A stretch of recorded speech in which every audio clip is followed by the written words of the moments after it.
My co-host Leslie Swirl and Miss Lasha G, y'all already know. Hey. Mr. Tony Bling, y'all already know.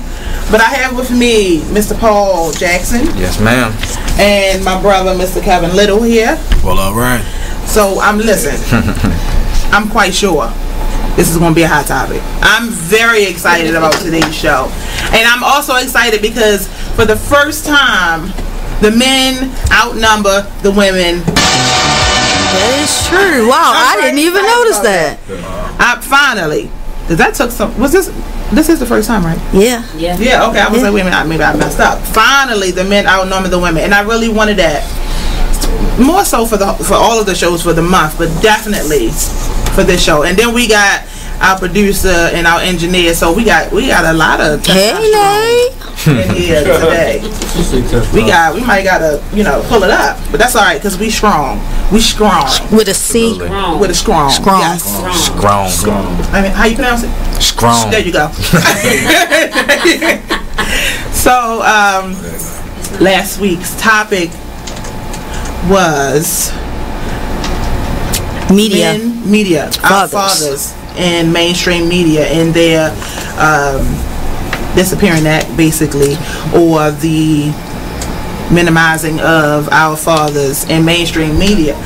And I'm not sure if we ever got the resolution was in order to really fix that, we need our own, support our own. Pretty much. That's basically how we sum that up. But this week we are talking about our fathers, continuing our conversation with our fathers, and the subject for these next 2 weeks topic is taking fathers. And this first part is called A Father's Tale.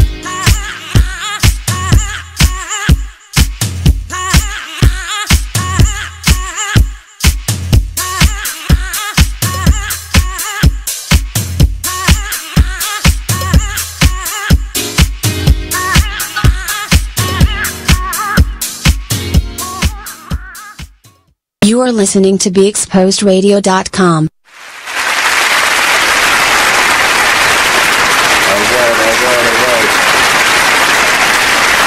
What's up, family? Welcome to the first official Black by Demand radio show. I'll be your host, Michael Harrison Jr., aka Brother Mike.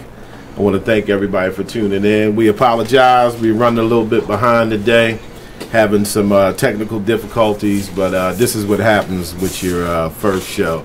So I was actually told that this is a good sign, starting off this way. So anyway, welcome to the first Black by Demand radio show. I want to welcome my guest co-host, Mr. Walker Stanton of Fading Theory Barbershop. That's right here in Baltimore on Harford Road. So welcome, Mr. Stanton, to the first Black by Demand radio show, and you as the first official guest co-host of the first show. So we want to welcome Mr. Stanton. Absolutely, brother. Glad to be here in the house. Technical difficulties happen, but we're here to do it. We work it out.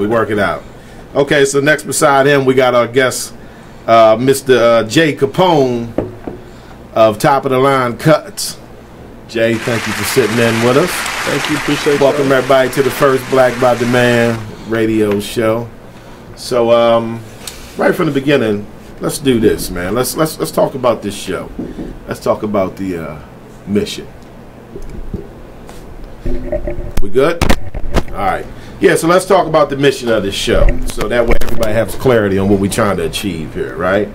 Okay. So, the mission of the show, right? It's going to be to discuss black business, black matters, right? We're going to touch on issues that we feel is relevant to black lives, and then we're going to offer facts, perspectives, and opinions.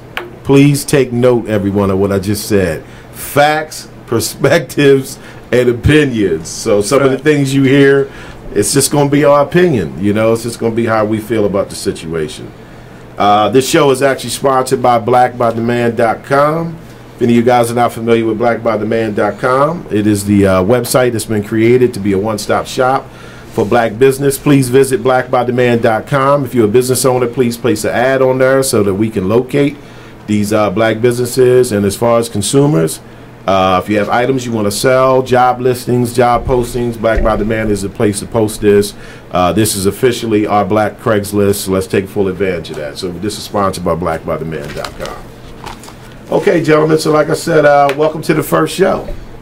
So the first show, what we want to talk about is black business, supporting black business, and should we do more?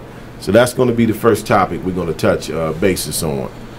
So when it comes to black business, should we do more? Absolutely. Jay? Just going back to the way I was born, I'm from the South. So 9 times out of 10, you occupy your space, you deal with family and friends, and you support each other. It's kind of say the church backbone, where you look out for each other, you ride for each other, we take care of our own Right. first, and then we go do what we have to do.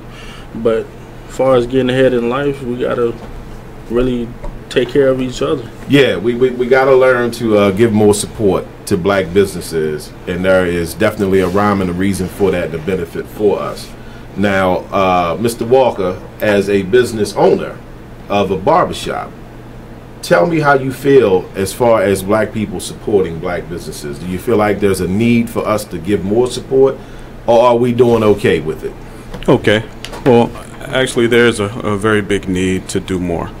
Yes, we do have our clients. We do have our core support team. Right. But as a whole, we as a people, black people, obviously can do more. Not just for barbershop, just business in general. Right. We have much more we can do and spend our dollars. In fact, I pulled out some basic information online about black buying power that I can share with the audience now. Yeah. Please do. Okay, so this is just pulled from online, but between 2010, 2015, let's see, got it. Buying power grew from $995 billion to $1.3 trillion. That's 27% growth. That's just between 2010, 2015. So clearly, $1.3 trillion shows that we have some significant buying power. Buying power, definitely. We're not talking about chump change. Right. I can think of a lot of things I can do with 1.3 trillion. Yeah, I could probably do a few things with that. A lot of things. So, speaking on that, the number of black households with an income of 100,000 or more grew to 1.1 million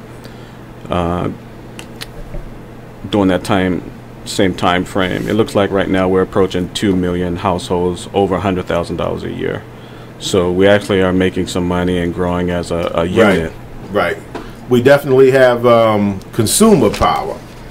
You know, we have consumer power, so that's what Black by Demand is all about. We're trying to get everybody to recognize where we have power at, and a big area that we have power is with spending. We spend a lot of money each year. The problem is we are not spending it with black businesses. Right. So when it comes to certain issues that deal with us as a community, right, I believe that we have to stop thinking that someone else is going to solve our community problems when we got access to our own spending power. So if we just simply learn to start directing a portion of what we spend towards black businesses, I think it can change some things, because we're not understanding the actual game that we are in, you know. And in this game this society has produced, whatever team you on, you have to give support to that team. And I think a lot of black people struggle with that understanding. You know, like, we don't expect you to spend every single penny you got only with black businesses, but we have to support more black businesses, because this is the only way we're going to take ourselves out of being just consumers and start being producers. Because in order to advance your communities and build your communities, you have to produce something. But the problem with making it to the level of production is that you have to have enough support from the black community to these businesses so these businesses can grow. Right. So when it comes to the support, why do you think that we are lacking in it? Is it just a lack of education? Is it that we just experiencing some flat out ignorance where we just don't want to support black businesses? Because I know we deal with the crab pot effect, and you know, there are rumors that black people are afraid to let other black people get ahead of them. Mm-hmm. Now, you know, I call it rumors because I don't want to feed into it. Right. Well, unfortunately, it's one of those things where, you know, we hope it's not true, but I think it's a little truth in most things. There's definitely some truth in it. Right. And the thing is, obviously, we need to spend our money with us. But why aren't we doing it? Mm-hmm. You know, so, you know, it's a couple of reasons that I think we're not doing it. One, just what you said.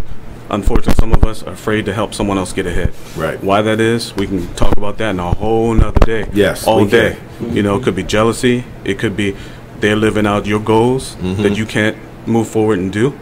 And it could also be lack of awareness, lack of education. You know, right?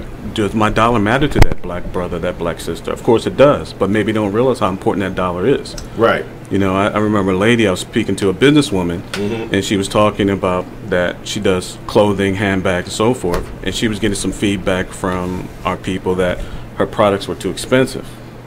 Now, this is a black woman, has her own business, creates her own products, draws them up, sews them up, right? Everything. But the people who are complaining, they're walking around with designer handbags and designer clothes, brand name. Absolutely. But they think our product is too expensive, but they have, you know, whatever, insert the name here on their purse, which is several $1,000s. Right. So sometimes it's a mindset that, oh, that's a brand name that someone else is going to see me with, so I can spend money on that. Right. But Brother Mike has a product, and it may be a great product, but no one knows that. So do I want to spend $2,000 on that product, and no one knows what I have? Sometimes it's a status thing. Yeah, so we take a lot of pride in being a walking billboard for brands for other races. Millionaires. Right? Mm-hmm. Brands of people who don't even like you. You know, for all the black people that's out here listening, you know, I hate to be the bearer of bad news, but a lot of these big name brand companies, they don't really like you, you know. So, you know, we're walking around showcasing off, you know, other millionaires, their brand, helping them get rich, and a lot of times they don't even care for who you are as a person. A very famous designer even went so far as to say once that he didn't make products for our people. Yeah, I'm not gonna say his name, but it was said that. I mean, like, what's wrong with us? Right. So at that point, none of us should have even purchased anything from there anymore. Right. Now I know that's easier said than done. Right. You know, but that's the reality. That's the path we need to get on. If you're not going to have an appreciation for who we are, you know, advertising for your product, then, you know, we're not going to wear it at all. But again, this goes back into Black by Demand and what we're trying to do, because Black by Demand is also a brand. So, you know, in the long run, we want to be able to develop more clothing other than just a T-shirt, where you can wear a piece of clothing and feel proud that this was, you know, black-owned, African-American brand, company, label that you are now out representing, instead of walking around and, you know, thinking, oh, well, this is Gucci. You don't even know Gucci. Gucci don't like you. Right. Gucci don't speak out. Right, yeah. Gucci don't want nothing to do with you. So, yeah, I think we definitely have to do more. Now, just to give everybody a little background on us three, I'll tell you why I have these two guys here. All three of us are barbers, so we are brethren. So I thought I'd start the first show off, you know, with my brethren, and, you know, we can have a little shop talk, no different than what we would do inside the barbershop. So I'm a master barber by trade. Mr. Walker's a master barber by trade, and then Jay Capone here is a licensed barber by trade, you know, on his way to be a master barber. So all three of us have worked in a shop together before, and we developed a camaraderie where we can sit and chop it up a little bit and have these type of discussions. So, Jay, with the shop that you in, right, I know you get a fair amount of traffic for both, you know, black people and white people, right? Mm-hmm. But as a person that's self-employed, you know, like, what do you think that you could do to, like, draw more black people into having an understanding that we need to practice supporting each other's businesses? Me personally, when I have a certain client or somebody I know I have a rapport with, we have conversations like this. Right. So I put them in my shoes or where I stand for as buying supplies or getting new clients to the people I try to get to become my client. Just for instance, y'all know him. Our supply guy is Kareem. Now, I've been doing business with him since I've been cutting. And I know for a fact I don't spend thousands of dollars with this man. But I would feel better if it was a black man because just I want to say last week, I had a black vendor come out. And that man taught me all my draws. He got me to spend $100 on 2-3 products, which is not a problem. But my Korean, I don't up-talk his stuff. He don't try to give me something new or good for our skin and stuff like that. So yeah, the upsell, exactly. Right. So I try to look out for everybody, but the best I can do is experience life, talk to my fellow barbers, and try to get the best for me and my people. Right. You know, that understanding, like Walker was saying, I think it's going to boil down to education. So hopefully this is what we're going to achieve with Black by Demand Radio. We're going to talk about some issues that we feel are relevant, you know, and some of these issues going to make some people uncomfortable and others, you know, it's going to make them quite comfortable. But, you know, coming out of your comfort zone to engage in certain conversations is how you grow, you know, so that's what we're going to continue to do. We're going to go ahead and wrap this up and go to commercial break, and we'll be right back. Black by Demand Radio, only here at BeExposedRadio.com. Tune in with us. We're going to get this conversation going and get into it. We'll be right back.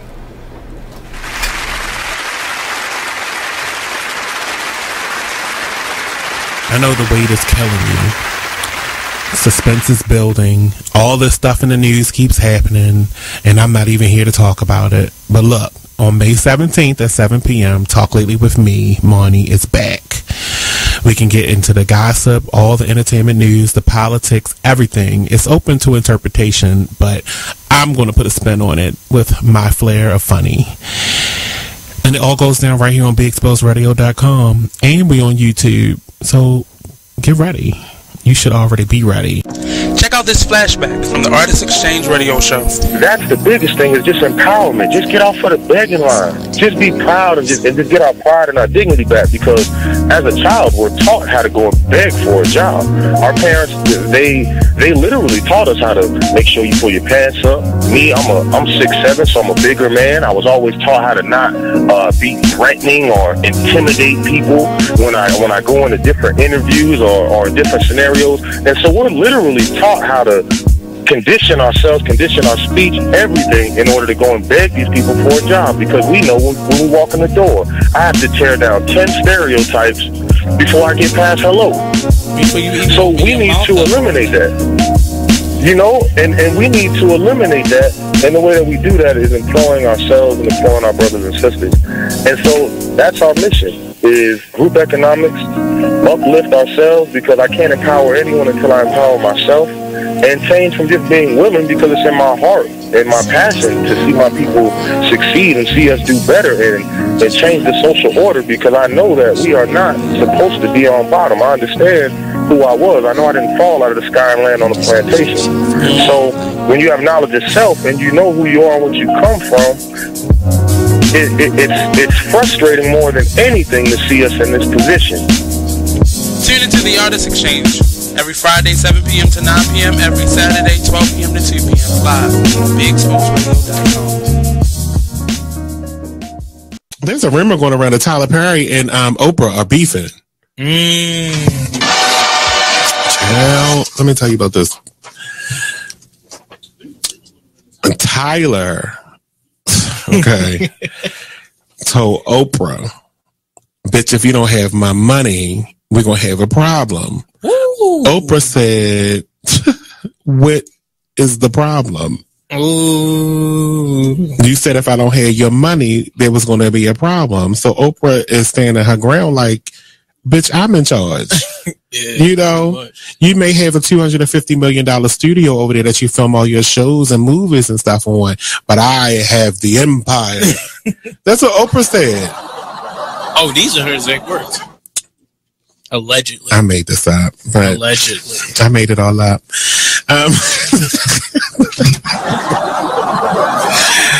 But there was a rumor that they were beefing. But Tyler confirms that they don't have any issues. So it says it was recently reported on the rumors that was swirling that the twosome were on the outs over constructive criticism over Perry's show. Well, I got some constructive criticism, and we can be on the outs, Tyler, and I don't give a damn, because I'm going to make a promo out of this anyway and share it to your page.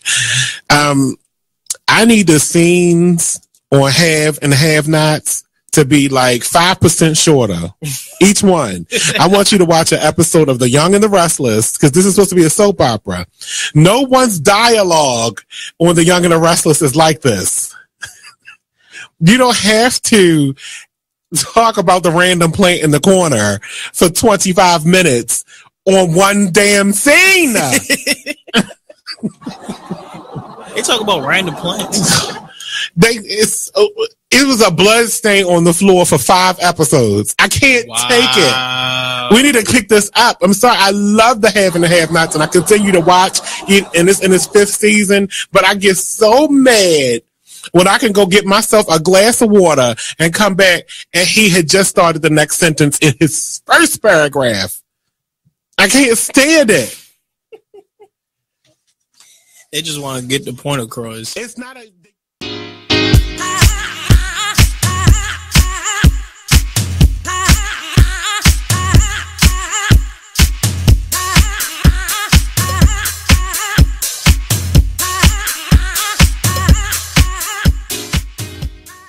You are listening to BeExposedRadio.com.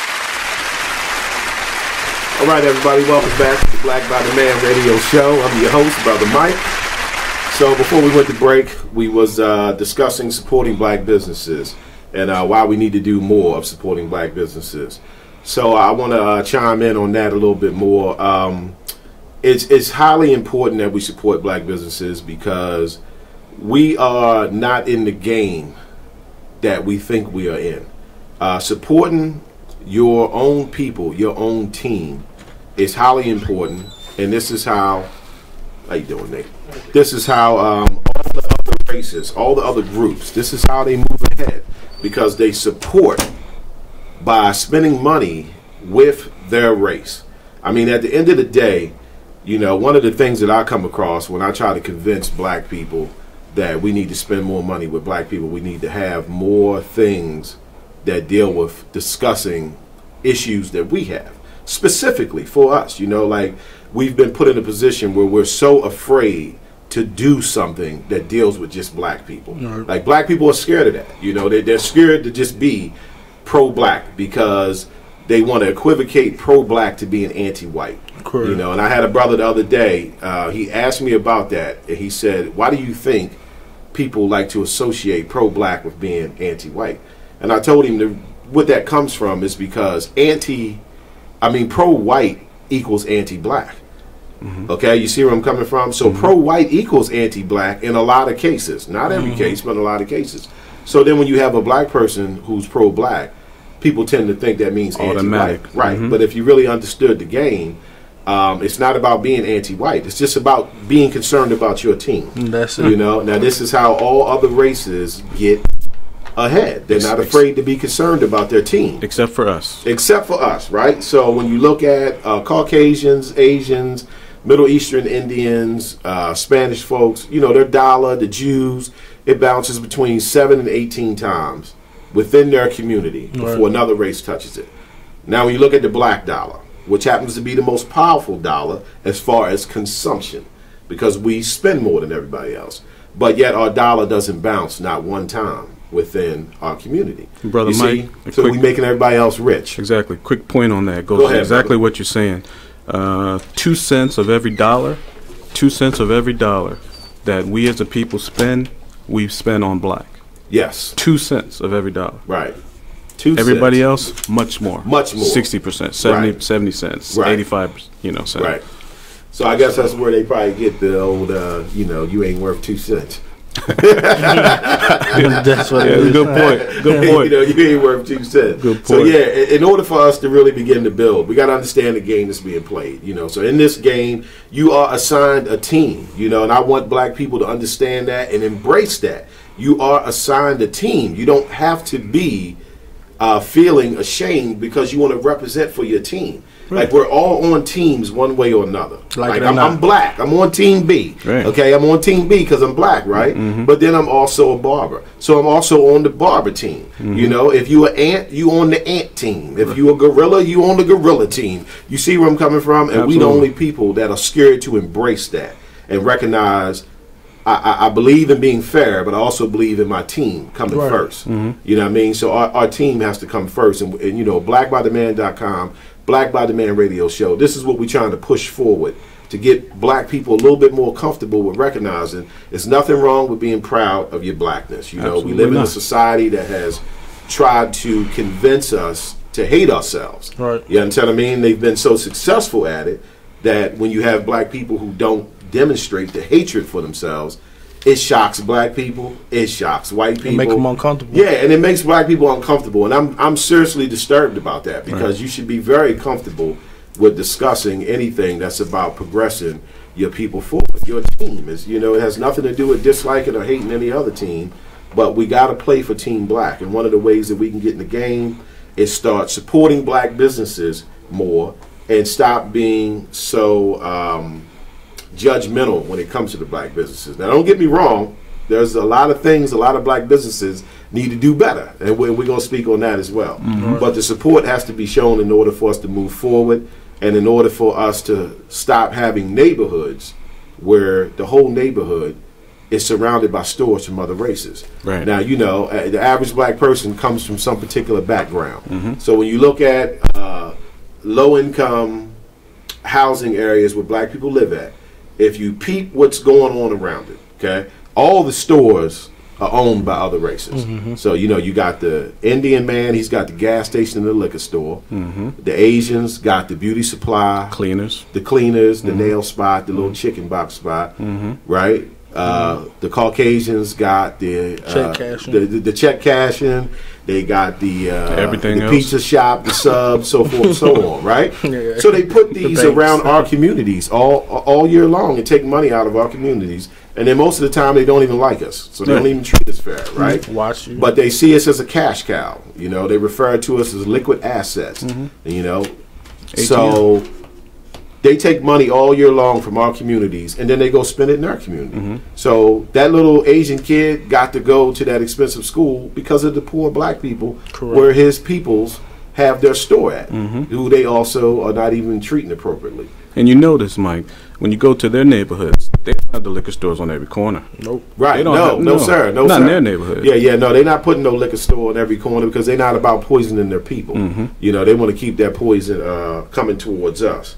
So education, I think, is the name of the game. And when I say education, I'm not referring to just education from some school. I'm talking about the education that we have to put out for black people, designed by black people, and educate. But look, we got to take another break. So we're going to go to another commercial break. And when we come back, we're going to get further and dig into this. We got a couple more questions we want to put on the floor. And let's talk about this. Black by the Man Radio, only at BeExposedRadio.com. So we'll be back.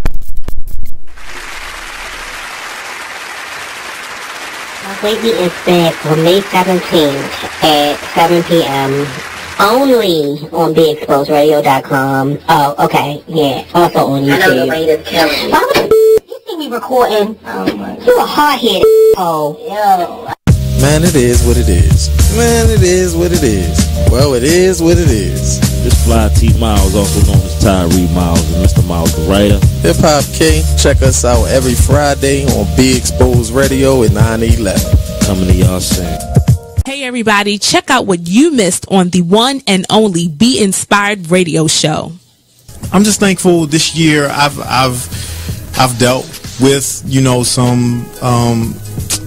some growing pains, and I've overcome some things, and I've also, accomplished some things in the process. I've learned some things. I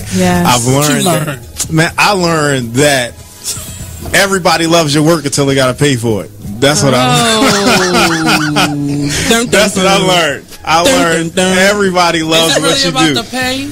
I mean, not always. Listen, but the Bible says money answereth all things. Well, okay, and there is a place. There is a place where finances is necessary, and when you got kids and when you got a wife, and then you doing everything, and you know you top dog at what you do, especially when you weren't in the same place you like with this radio show. You ain't in the same place you were a year ago.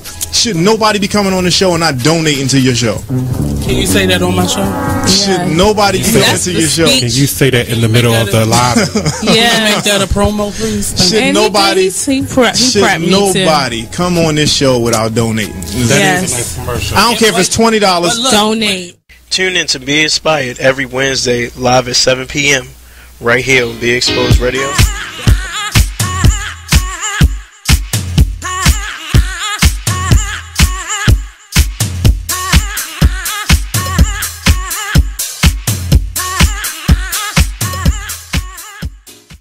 You are listening to BeExposedRadio.com.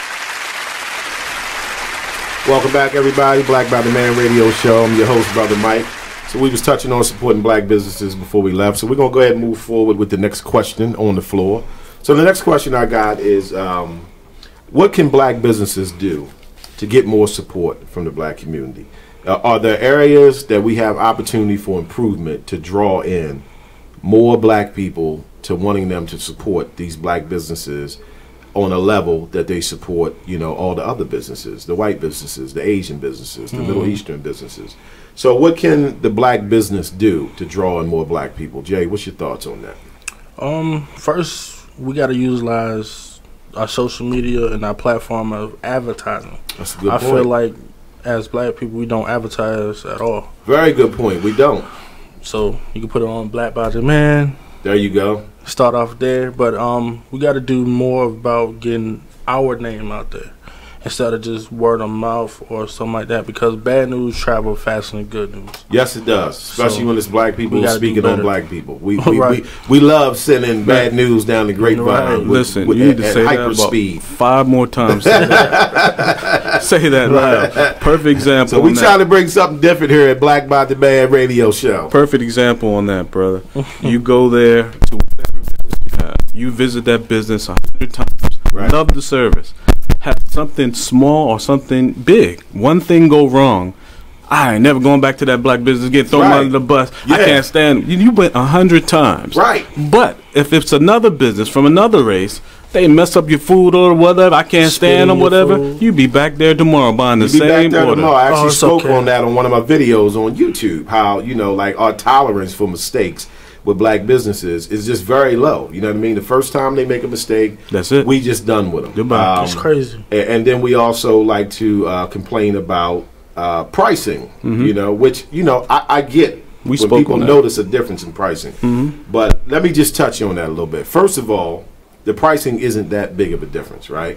You ain't looking at nowhere but between maybe 10 cents and $1 difference, right? Perception. I feel that being able to support my people's business is worth me spending an extra $1. Right. But just to give insight, with these black businesses, a lot of time black businesses don't have access to the wholesale products that larger businesses do. Correct. So when you look at the Asians with the beauty supply, right, they'll take 7, 8, 9, 10 of their stores, combine their money together, and then they got connections in China.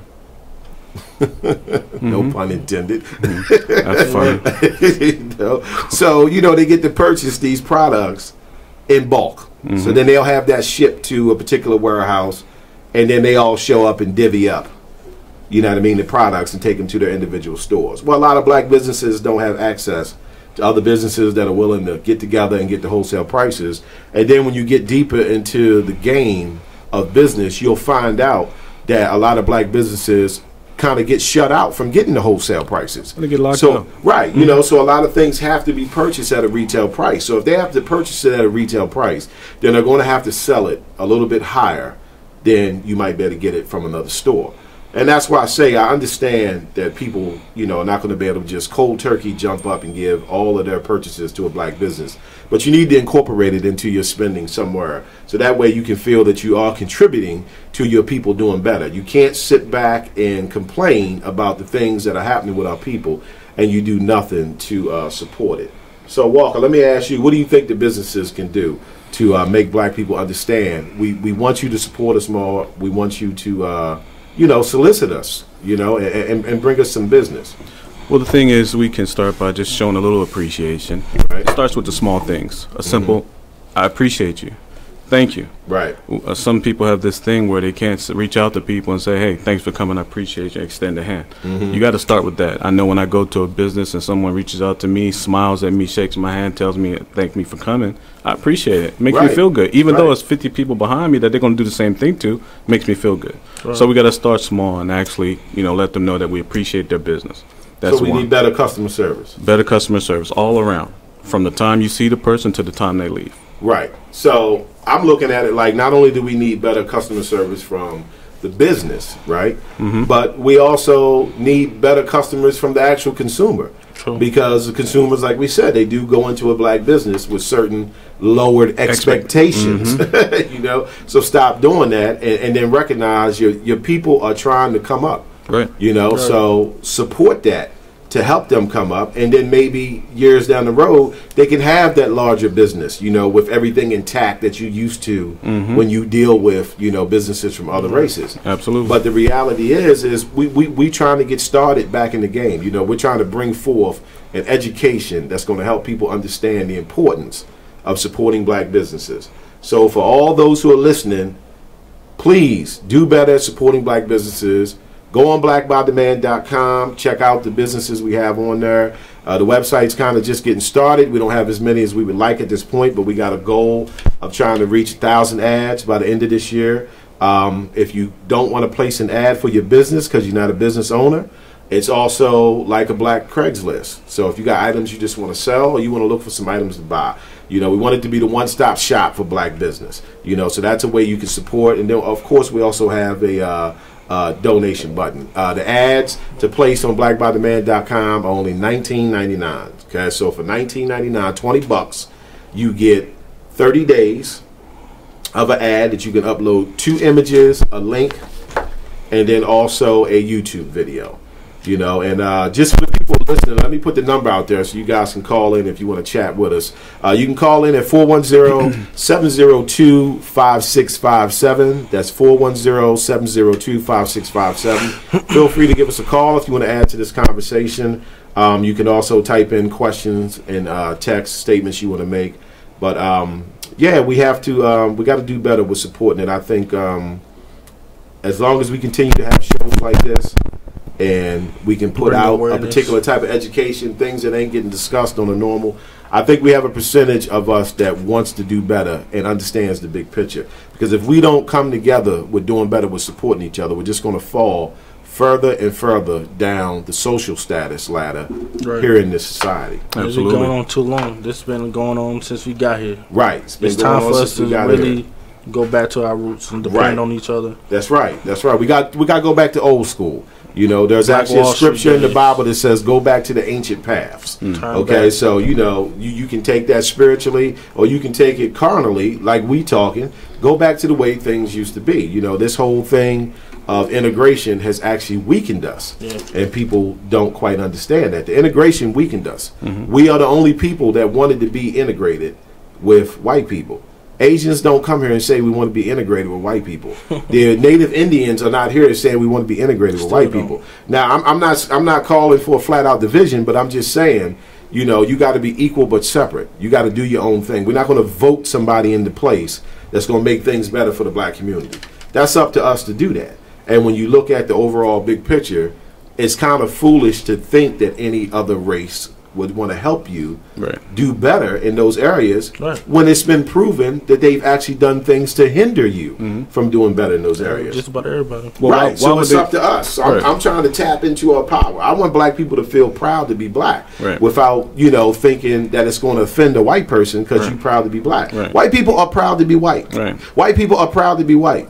White people are proud to be white. You know what I'm saying? I'm proud to be black. Why does that make me a bad guy? Because I'm proud to be black. Not only am I proud to be black, man, I'm black by demand. But that's a whole nother story altogether. So yeah, we got to do better with supporting these black businesses. Now, the next question I want to bring up is, should we be teaching our children to buy black? Hell yeah. Because they're not being taught that in any level as far as their education. No, Elementary, grammar school, or even high school.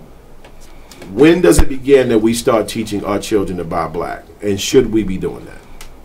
Well, I mean, it goes without saying, of course, we should be teaching our kids that. Right. We should start at a young age, but it's not as easy as it sounds, because to teach somebody that, you have to be able to show them where the black businesses are. Bingo. Blackbythemand.com. Right. Keep it going, brother. So when you're traveling and you're going to this place or that place, that mall, that shopping center, it's hard to say buy black if they don't see blacks in those positions. Right.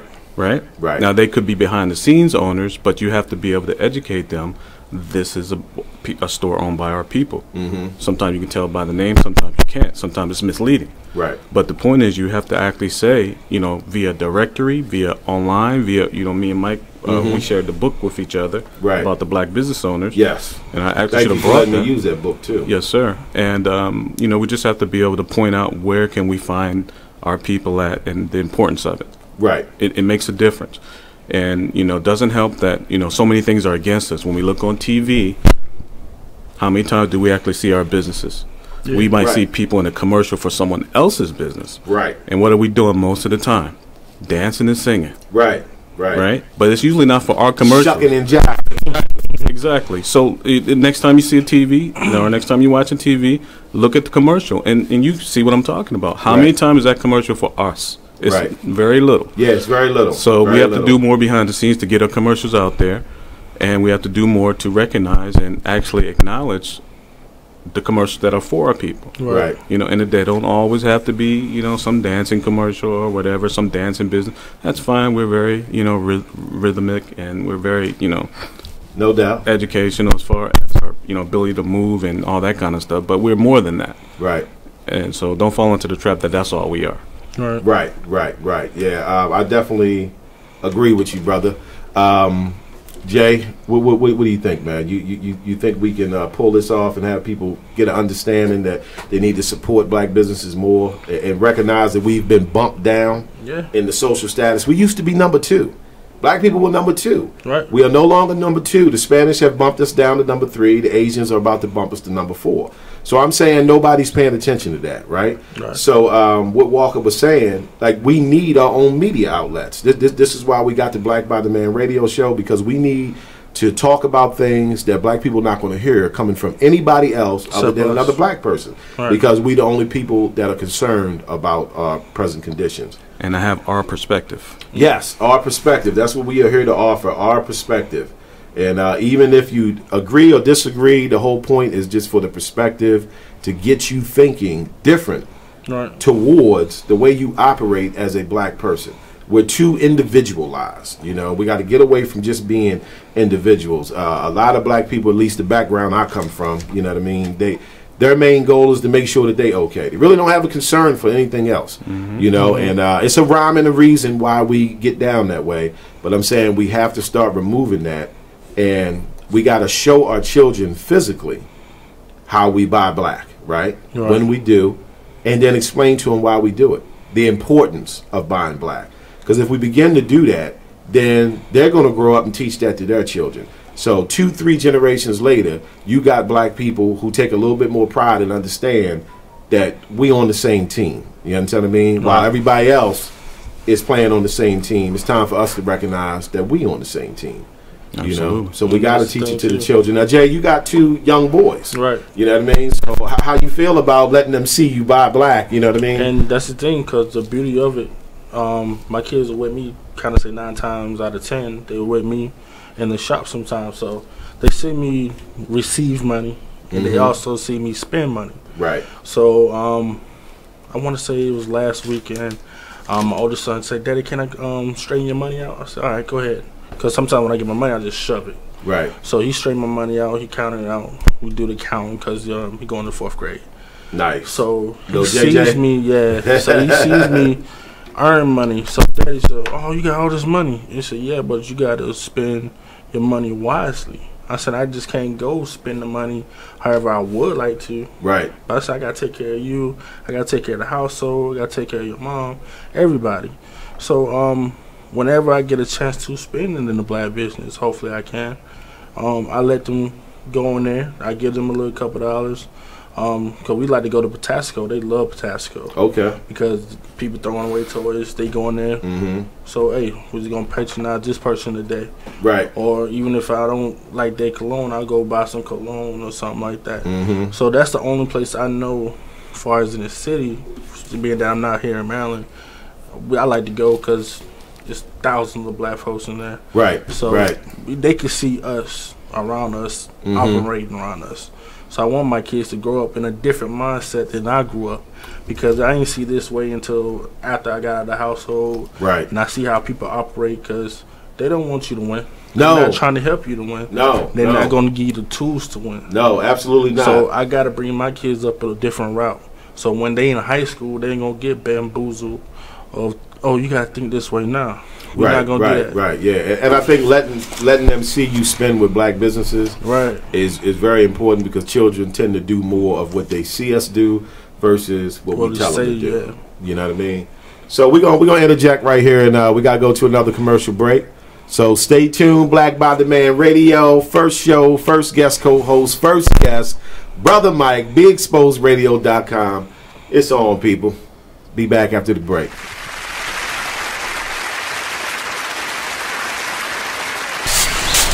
Whoa. The moment my son saw a redwood tree. It's huge! Is the moment I knew that for him, You can't even see the top of that thing! even the sky has no limit. There are some moments only the forest can inspire. Find yours at discovertheforest.org. Learn about forests near you and discover cool things to do when you go. Your moment is out there. Find it at discovertheforest.org. Brought to you by the U.S. Forest Service and the Ad Council. Greatly is back on May 17th at 7 p.m.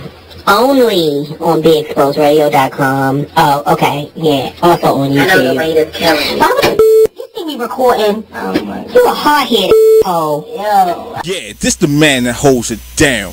Mr. Showtime, D the Boss. Check us out every Saturday, 5 to 7 p.m. Eastern Standard Time, only on BeExposedRadio.com. I'm in a relationship. Mm-hmm. My girl happens to be long distance. Mm-hmm. So with that being said, I beat my thing like it owes me money. Sorry. Because I asked that because so many people are not comfortable. Here's my thing. It's mine. That's right. And you need to know yourself before you can have somebody please. If you can't tell nobody how to please you, if you don't know how to please yourself. That's right. You know what you like. You know what you like. You know the stroke, all that. Mm-hmm. So you're right. And I mean, you shouldn't be ashamed of it. It's your body. Yeah, I'm over here struggling with the ear. Yeah, I'm glad it's you today. I'm glad you today, brother. Oh, this thing going to drop. It's going to drop about at least like 5 times. I'm over there struggling. So E.D., do you have a problem with masturbating? No, I don't. I don't masturbate often because I have a fear of going blind. So yes, when going I found you could go blind. Yes.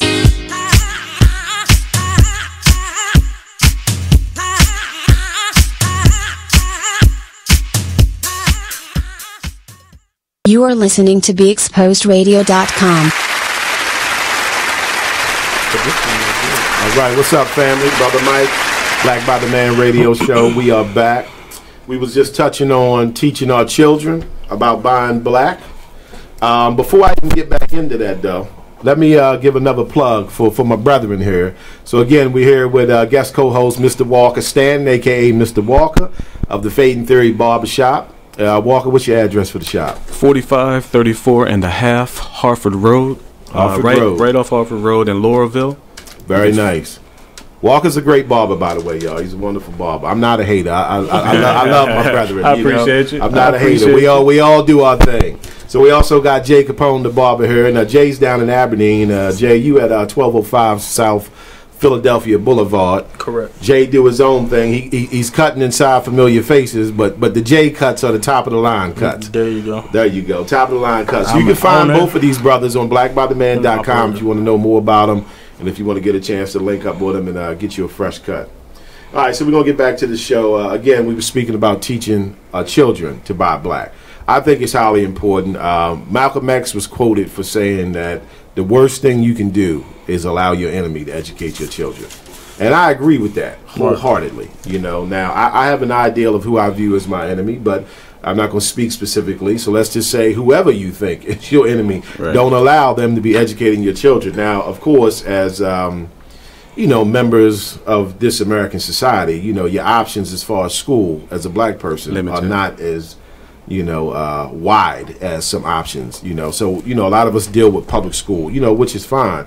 But I think the education is going to come in what we're doing with our children at home, you know, because what they're going to get at school, you know, was not designed for them. The curriculum did not have them in mind when that curriculum was created. So even though your kids have to go there, you still want to be providing your kids with some type of education at home. Have them reading books that you select, having conversations about them, why it's important to buy black, why it's important to support your people, and making them understand you don't have to feel uncomfortable about this. And I want black people to hear me when I say that.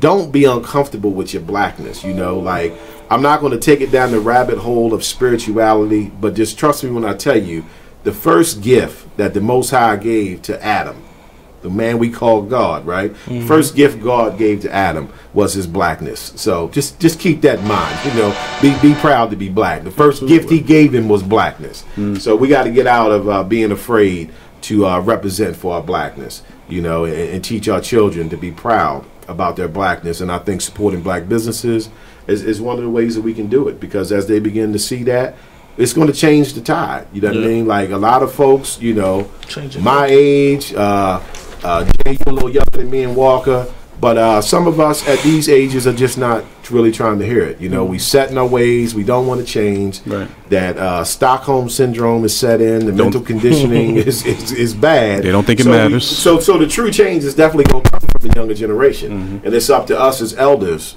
you know, to teach them that and make them understand. Put that on our elders too. Right. You know, it's like as the torch gets passed on from parents to children, parents to children, parents to children, we're supposed to try to evolve and do better. And if we're not teaching them nothing different from what our parents taught us, then, you know, we're really not evolving. We're not doing our family bloodline no justice. Right. How can you be stuck in the same situation 100 years later? Right. What kind of... And that's pretty much where we are as a people. So going back to supporting black businesses, we've been sold the illusion of inclusion. We have not moved forward like we think we have. If you check the statistics, you'll see that in 1860, the eve before the Civil War, with less than 400,000 free black slaves, we managed to accumulate 0.5% of the nation's wealth. Okay, that's in 1860 with less than 400,000 free slaves. 0.5%. It's not a lot. But then when you fast forward, 2017, 140 something years later, now we got 44 million free black people, and we still only own 0.5% of the nation's wealth. So you see, we have not moved forward like we think. Right. Mm-hmm. You've been sold the illusion of inclusion to make you feel, oh, you guys are doing better. You know what I mean? You guys make money. You got the celebrities, the athletes. You know, you're going to college, so forth and so on, but we're still not producers. Right. We are just consumers. Right. And there is no power in consumption. Nope. So when you number one consumer, it means nothing. It just means you spend the most money out of everybody. It's almost like getting a diamond card from the Horseshoe Casino. Mm-hmm. And you walking around like you that dude, but in all reality, you just lost more money than everybody else in the casino. You know, so shut you up. Yeah. It's pretty much a setup, man. It's pretty much a setup. So let's get back to education. I want to talk about group economics and kind of explain, you know, how group economics falls into this support of business. For those who ain't aware of group economics, without pulling up Google Economics, group economics deals with supporting your own businesses, your own people, you know what I mean, participating in buying black, you know what I mean, and maybe even banking black, right?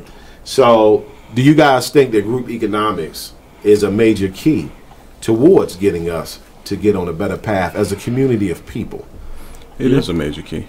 It absolutely is. I mean, the biggest thing we have is trying to get people to buy into what we're selling, basically. Yes. Not only from a retail point of view or from a product point of view, it's the mindset. Mm-hmm. And if you can get just a small percentage of our people to start believing in the group economics, right, then that will trickle on. Right. Then it will snowball and grow from there. Right. But I mean, somebody got to go first. Yes. Okay. So somebody got to be willing to take the shots, take the hits. But if we can get everybody on that page, the outcome is definitely a win-win situation. Yes. And of course, you know, realistically, we know that amongst us, we're probably always going to be dealing with a minority of black people who even care about these type of situations. But, you know, what I hope is that amongst that minority, as we begin to grow in knowledge, I want that to become contagious, where other people look and say, you know, look, man, you know, them cats that's on Black by Demand, they building, you know, like they building. Maybe I should, you know, become a part of this. You know, and that's the whole purpose behind Black by Demand, is to get people practicing group economics. It is of dire importance. If this does not change, we are going to find ourselves in worse and worse situations. Tell it a dog forever. Yes, yes. Group economics can change more than what people are even aware of that it can change. You know, we talking about getting money to build our own communities. And that's the thing, because we had the blueprint before at Black Wall Street. Yes. We had our own hospitals, our own grocery stores, yes, our own theaters, our own schools. We had it all. Yes. Something happened. Yeah. Took that away. Yeah. Those people got upset. There's a lot of people. Too much power. Yeah, got upset. That was crazy. Right. For all those who are not familiar, he's speaking about Black Wall Street, Tulsa, Oklahoma, 1921, somewhere in that range. Yeah. So that just goes to show you that people know that you're powerful. Yes. And you don't have to fight nobody. You don't got to shoot nobody. You got to do none of that. Play with that money if you want to. That's it. The numbers is what counts. You know what I mean? And we definitely are a powerful race of people. And I'm doing my best to help people realize that, you know what I mean? And get into marketing towards your own people. Towards your own people. You get what I'm saying? And stop allowing us to be the target for other races to market their businesses. Because we are the target, in case people don't know. You are the number one target. When you see a commercial, it was designed to bring you in. That's why you can't watch a commercial today without it having a hip-hop track behind it. You understand what I mean?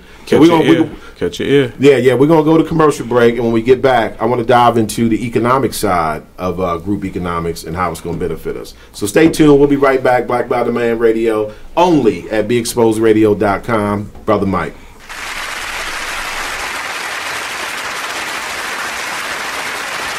Hey everybody, this is your girl, the one and only Vic Cows. Check us out every Saturday from 5 to 7, only on BeExposedRadio.com. Oh, recently? Yeah. I was talking about overall. No, two. That was Uber. That wasn't Uber. Yeah. That wasn't? Yeah, that was Uber. That situation with Uber, I think you told us about. But this guy, you know, my whole thing is pay attention. You know, I don't know if this dude was trying to get home or something, but he was speeding. Now I'm with the flow, like, you know, do your thing. But when you taking me out of my way and you speeding, little suspect, trying to get my butt. Like the Clemson guy from the Ohio State game. What? Yes. Yeah. Like, he picked me up from my job, right? And I'm telling him where to go. He refused not to go. And you're speeding. So I'm thinking, this is me. I'm in the back seat. He's speeding. And I'm like, he trying to take me in an alley somewhere, you know. And so I'm a little uncomfortable. So I'm noticing. I'm looking at the GPS. It's telling him to go this way. He's going this way. And I'm like, wait a minute. You taking me out of my way.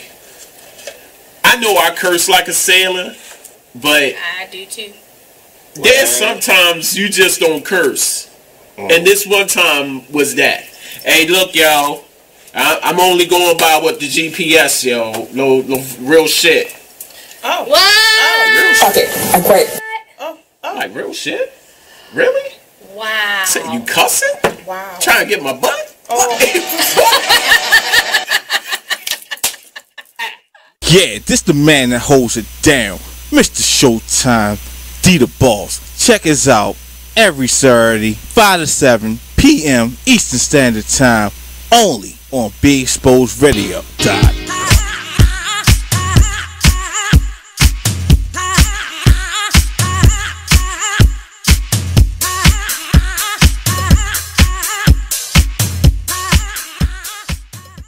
You are listening to BeExposedRadio.com.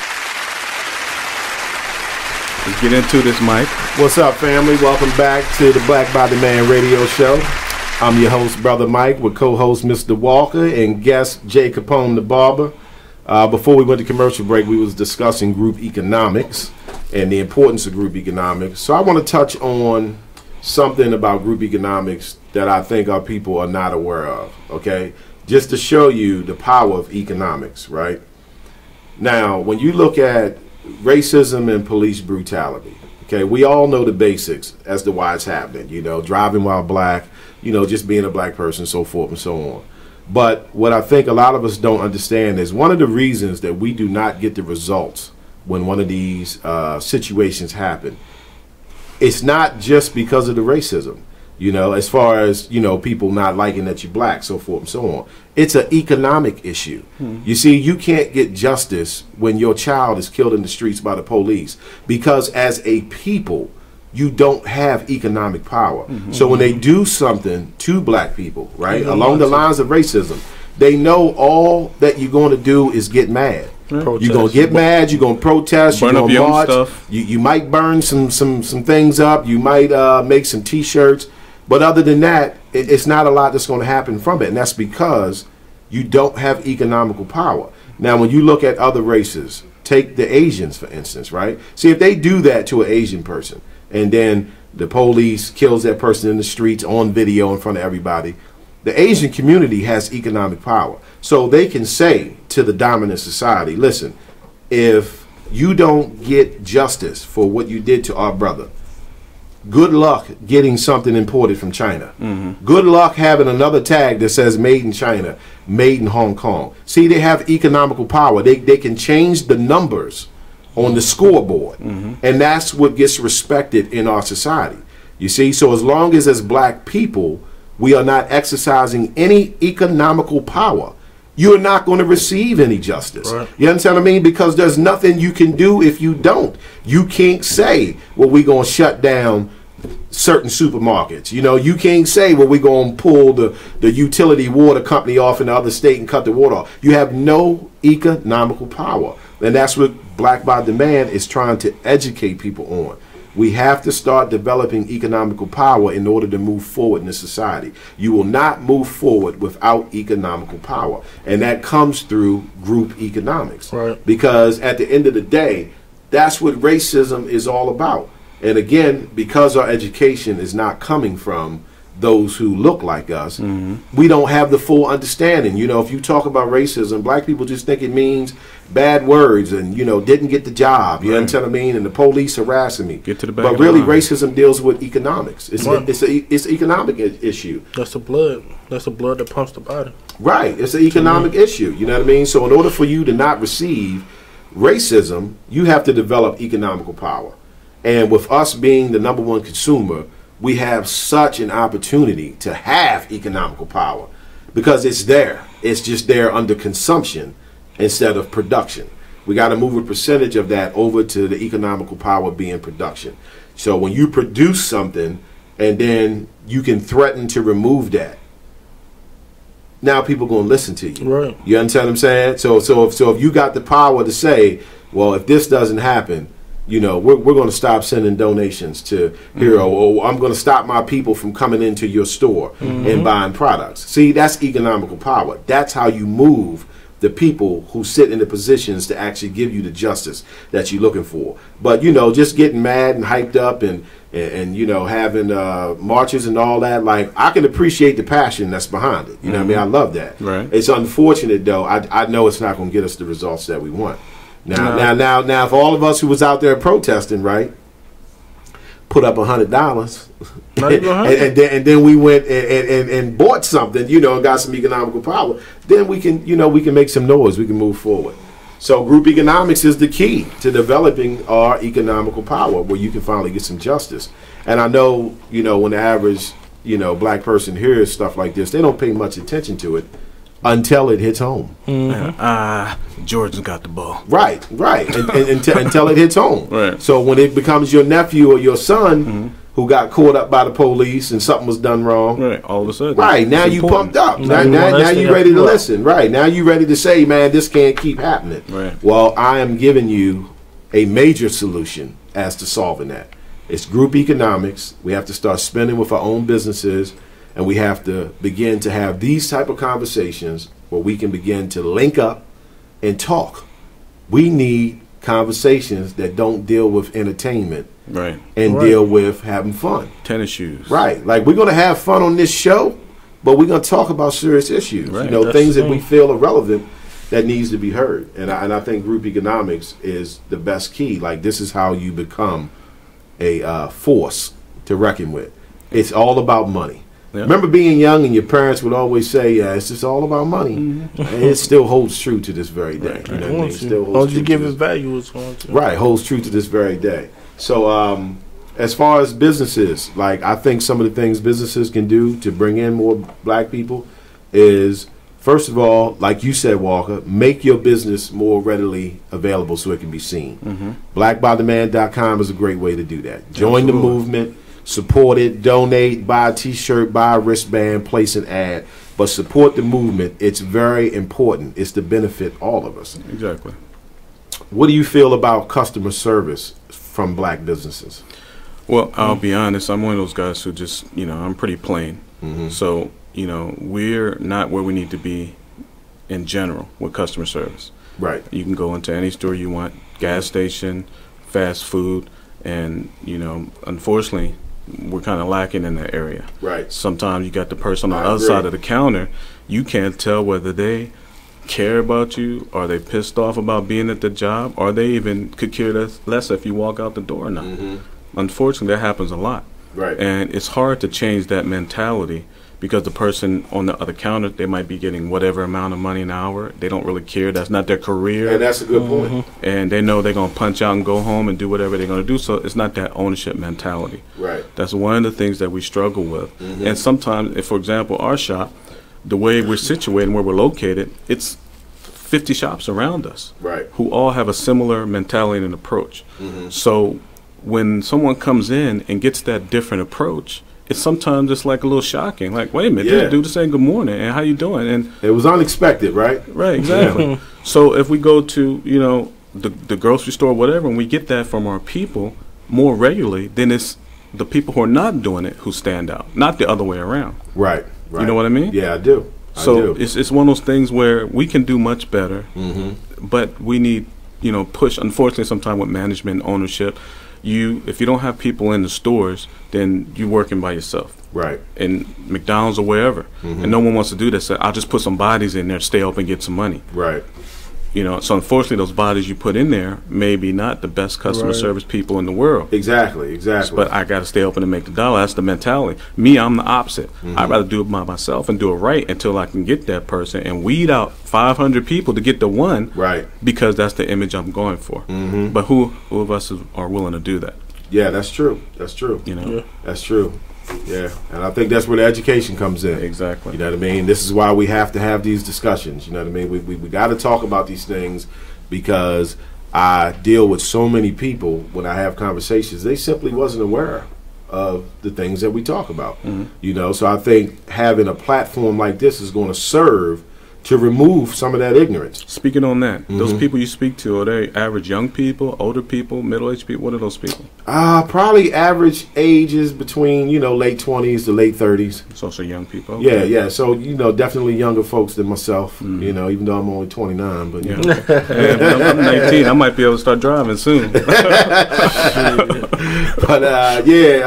that's what I come across mainly. And whenever I see an opportunity, I'll try to speak on situations. Of course, in my shop, being a private shop, Sure. I have a lot of conversations with customers, Right. Along this line. So I try to get the feedback, on what exactly they're looking for. But I definitely agree that with black businesses, when you get a black customer, you already know that customer's coming through the door with reservations. Right. You know what I mean? Like they showed up, they there, and they already thinking like, oh God, I hope they don't mess my order up, Right. so forth and so on. So I'm saying, being that we know each other, we know our mindset. I want to turn on the customer service even higher. You know what I mean? Because I want my people to feel like, hey, you know what, the brother treated me, Right. like I was $1 million customer. Well, Right. to me, you are. I mean, Right. even though you just paid for a haircut, Right. but I appreciate you. You know what I mean? So I think a lot of the black businesses do have to become more consistent with that, and also with the hours. Me and Brother Nate discussed that before.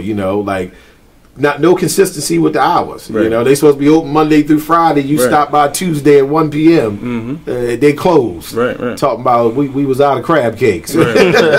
Which will happen. We ain't open no more. So we got to do better on that end. And because I think that as a race of people, like one of the things that's missing, in my opinion, in the mindset of black people when it comes to being proud to being black, right, is that they don't understand that other races will respect you more when they see you respect yourself. Oh, you get what I'm saying? So, like, my perspective, some black people think I'm strong. You understand what I mean? Like, Mike's pretty strong. He's pretty opinionated. Well, I mean, I have to be, man. You know what I mean? And when other races see my perspective, they respect it because they know I'm just playing the game the way that they play it. You know what I mean? But it's so different for black people. Because they're not used to it. They're not used to it. Like I one of my customers, big up to Alan, Puerto Rican brother, right? I tried to explain it to him in this way. I said, listen, Alan, as a Puerto Rican brother, right? When you see another Puerto Rican brother coming your way, right? And he rocking Puerto Rican music, Boricua this, you know what I mean? He got on the flag hanging from his rearview mirror. He's got on a shirt with the Puerto Rican flag on it. Like, this dude is repping, right? Puerto Ricans are very proud people, and that's good, right? I said, how do you feel when you see that? He said, I feel good. You know what I mean? I feel good. That's my brother, my Puerto Rican brother, he representing with the flag, so forth and so on. I said, exactly. That makes you feel good.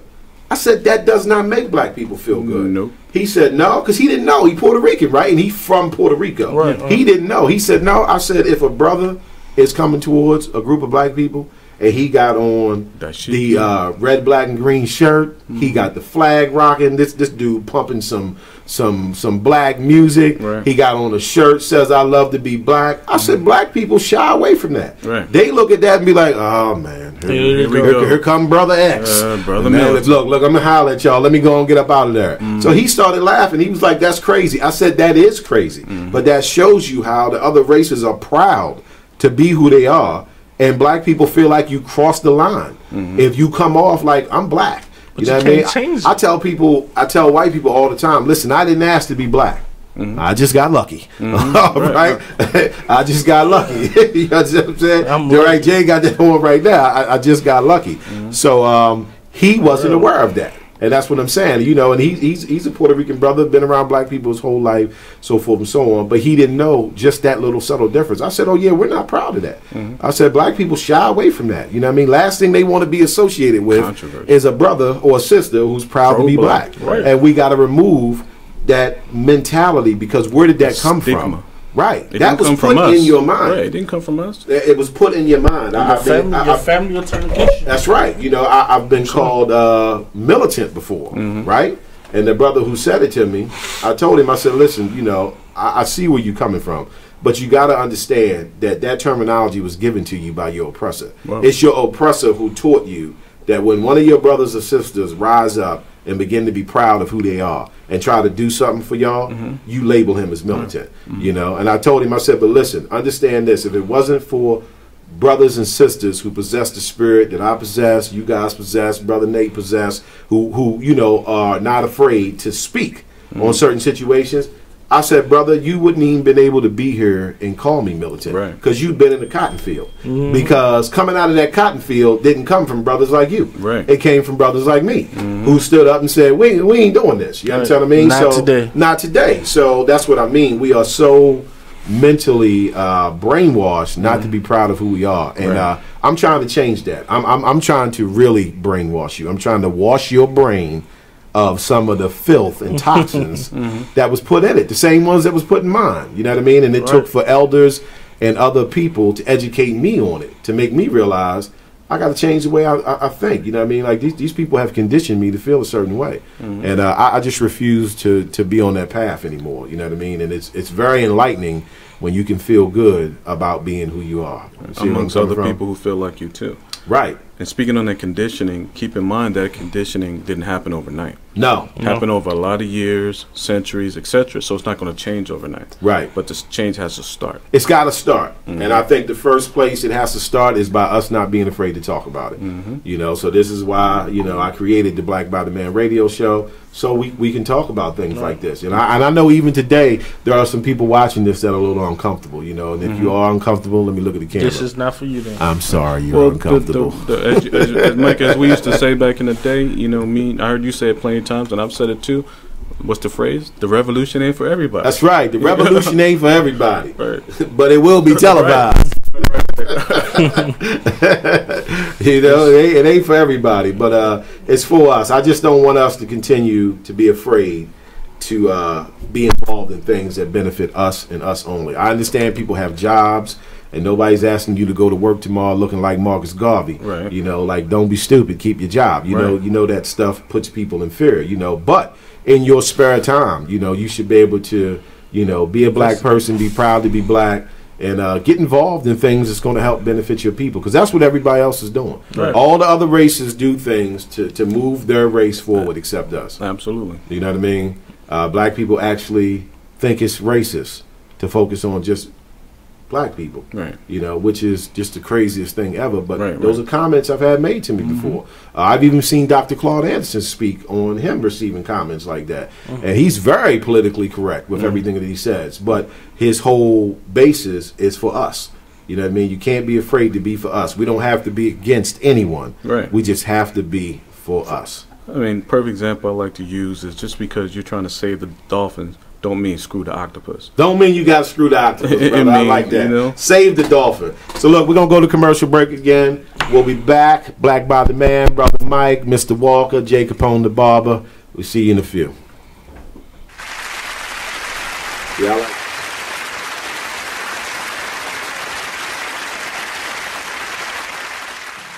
The Artist Exchange Radio Show every Friday, 7 p.m. to 9 p.m., every Saturday, 12 p.m. to 2 p.m. Real artists, real talk, real live on BeExposedRadio.com.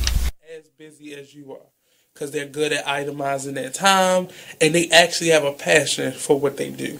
One of the biggest lessons that I learned, I get to say this on Weird, was finding people who are not only interested in doing what you need to get done, but people who have a passion for it, because that will eliminate the idea of people just working for a paycheck. Right. Because when people sign up for a paycheck, we all had jobs where we slacked off, where we stole away in a little storage room.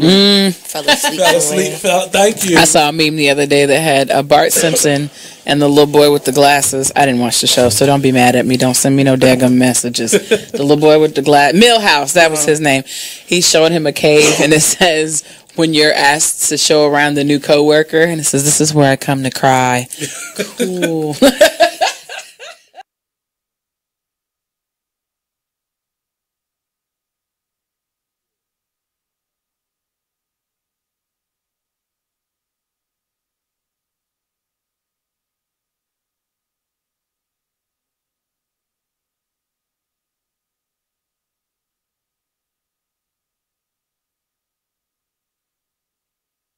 Hey, there's my son. You've been in your room all morning. Hey, Dad.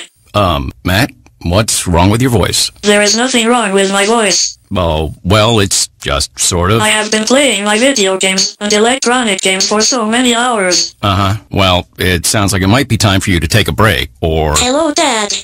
Susan? I have been watching TV and text messaging all morning. Yay, electronics. Yay, yay, yay. Guys, I think it's about time to get in the car and take a little trip. Maybe see some trees, some green things. What are these green things you speak of?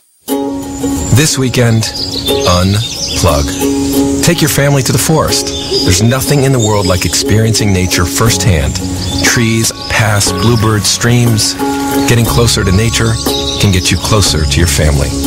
To find the forest nearest you, go to discovertheforest.org. Brought to you by the U.S. Forest Service and the Ad Council. Get out to the forest and discover the wonders of nature with your family, just like Blue, Jewel, and the whole Rio flock. Let the kids connect to their roots. It's gonna be so much fun. Yeah! Woo-hoo! Let's rock this jungle! Woo! Fresh air. What a glorious morning! Clean water. Woohoo! This is great! And endless surprises. Yo, this is untapped territory. How amazing! Visit discovertheforest.org. Brought to you by the U.S. Forest Service and the Ad Council. So when you get to the corner of Smith and Orchard, you're going to want to take a left. You are not going to. Then what you're going to this. do is turn onto Marcy Avenue. Just broke up and go past the first 3 she's lights happy and then about take it. the next left. I don't really then think drive 5 she's more happy, blocks but and you should be who there. am I to judge, right? Park on the right. That's I'll what see I you heard later last tonight. night. It's hard to concentrate on 2 things at once, like texting and driving. Stop the text, stop the wrecks. How will you stop texting and driving? Tell us at Stop Text, Stop Wreck, Stop.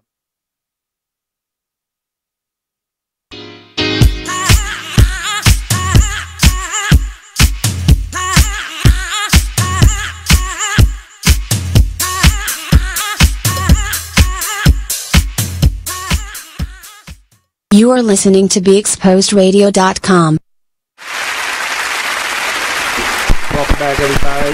Black by the Man Radio Show. I'm your host, Brother Mike.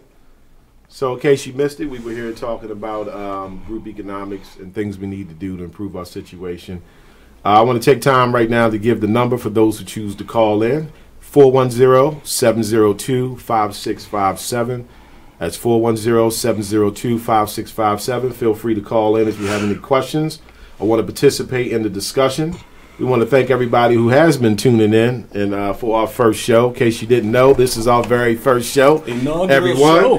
First time host, first time guest co-host, first time guest. Yes, sir. So we on here and we having some barbershop talk about some issues we feel are relevant to us as black people. In case you missed it, we spoke about group economics and supporting black businesses.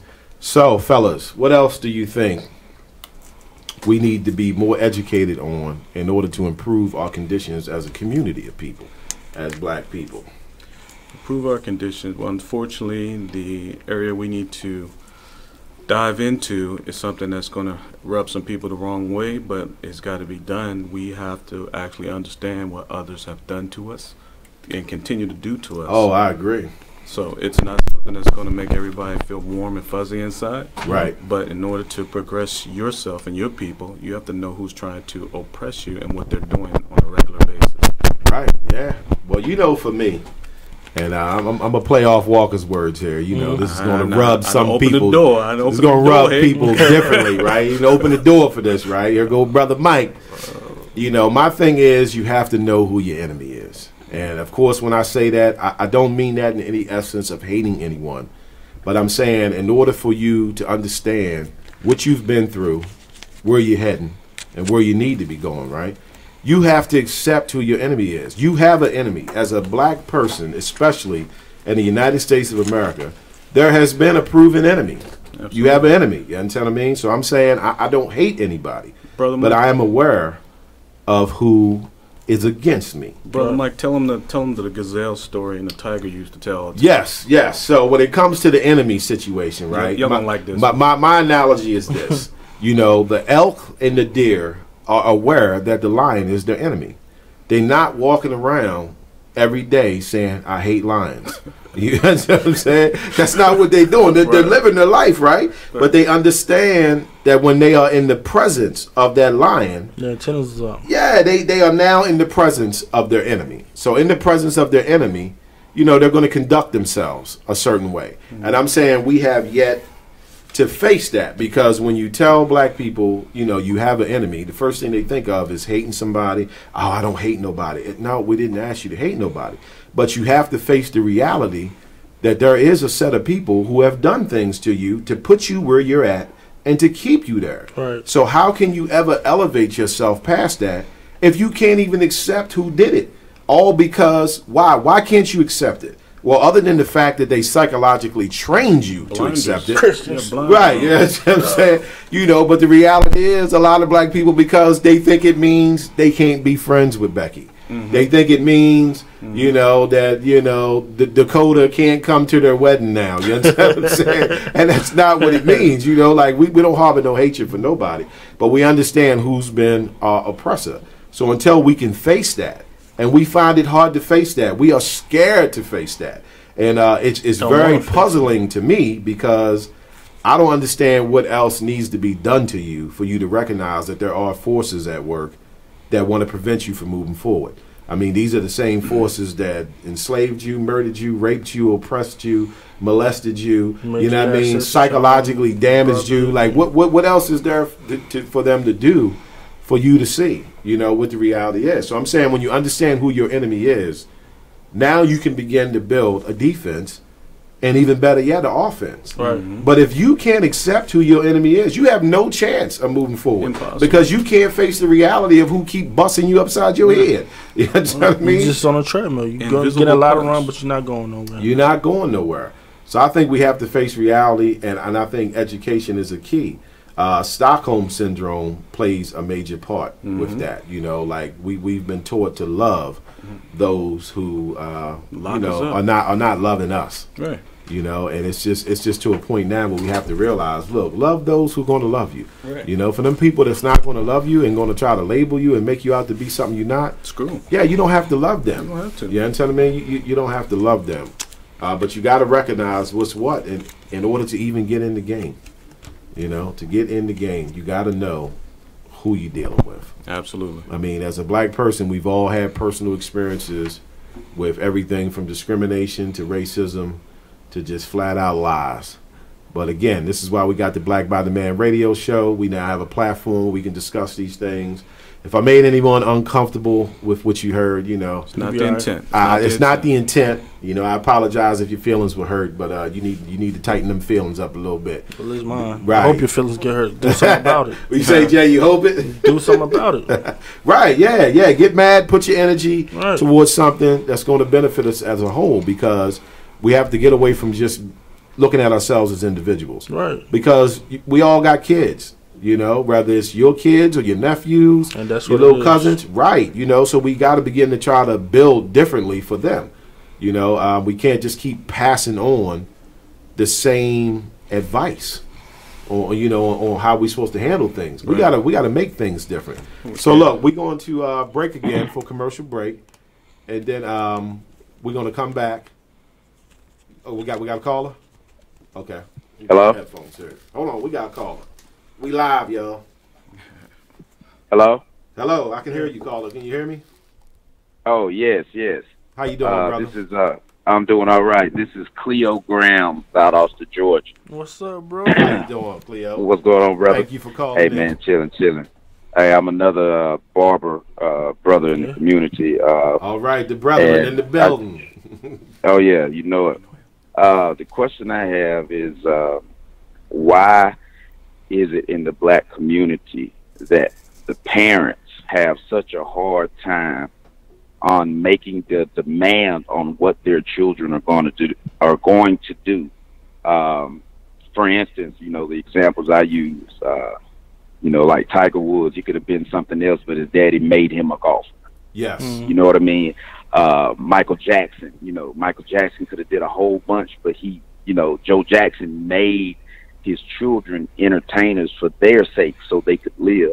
I feel like, you know, us as entrepreneurs, we give the option to our children on doing whatever they want to do, and it changes the career path. Because back in the day, and if you look at certain big names that's in your city, you'll notice that, you know, the family name carried for years and years and years. The reason that happens in that community, without even saying it's the enemy, you know what I mean? We know who it is. With that big name being there, what's happening is the family is demanding their kids to become part of that family business. Yes, very true. What I've noticed is we give our children too many options, and we let them go do something. You see what I'm saying? We let them go do something else. Now we're sitting here with this multi-billion-dollar industry called barbering and cosmetology, and I'm using my business as an example. And we'll let our kids go do something else. Very true, brother. And let our knowledge go to waste. And then when we die, somebody else takes over that don't even know us. Don't even know. Yeah, I agree. Don't brother. even know. I think that's a wonderful question. For those who didn't hear it, the brother basically said, you know, why are we giving our kids so many options when you look at certain individuals? Like, the parents decided for them, this is what they're going to do. One of the ones that comes to mind with me is with football. You got Peyton Manning and you got Eli Manning. And their father was a quarterback. So what's the chances that both of them ended up being a quarterback in the NFL? And I think it was because, like you said, he didn't leave them an option. He said, this is what you're going to be. Mm-hmm. And you're right. Exactly. You do need to recognize that leaving these choices up to the kids all the time ain't going to work. So, brother, do me a favor. I'm going to put you on hold while we go to commercial break, and we're going to get into answering that question. And thank you for calling in, but hold on for me. We'll be right back.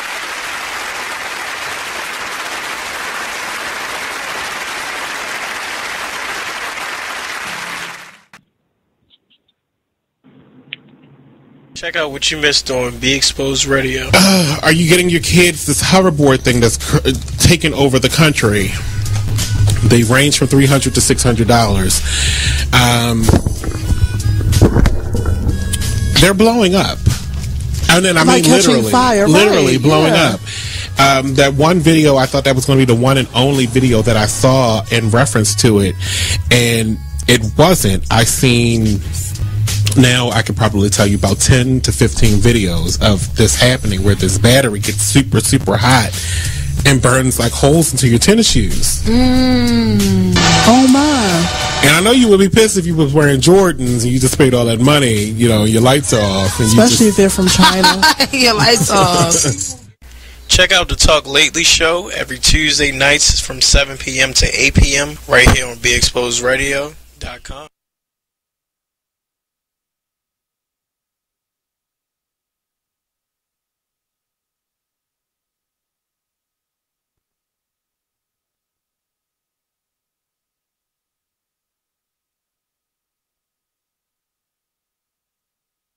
Check out this flashback of the Artist Exchange Radio Show on BeExposedRadio.com. So we're going to get a little bit into the album with Miss Amira and learn the basis of it, the Banji soul of it all. So let us know, first of all, what is Banji soul? Banji soul is basically just real. It's real soul. It's real. It's not cut down. It's not watered down. It's, you know, how as hot as it came off of my mind and my heart. That's what it is. And a lot of the times I get a little tangy, you know, banji, ratchet, whatever, however you like to put it, classify it. But I like to say banji, you know, because I'm classy. Banji is a little classier. It's a little classier. That's got your pinky up. Right. Got your pinky up with that. Okay, we got to keep the bees, the bougie, the banji.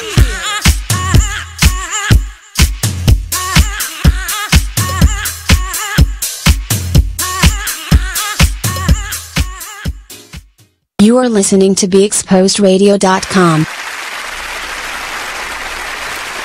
Welcome back, family, to the Black by the Man radio show. I'm your host, Brother Mike. In case you missed anything, this is our first show. We've been touching on supporting black businesses.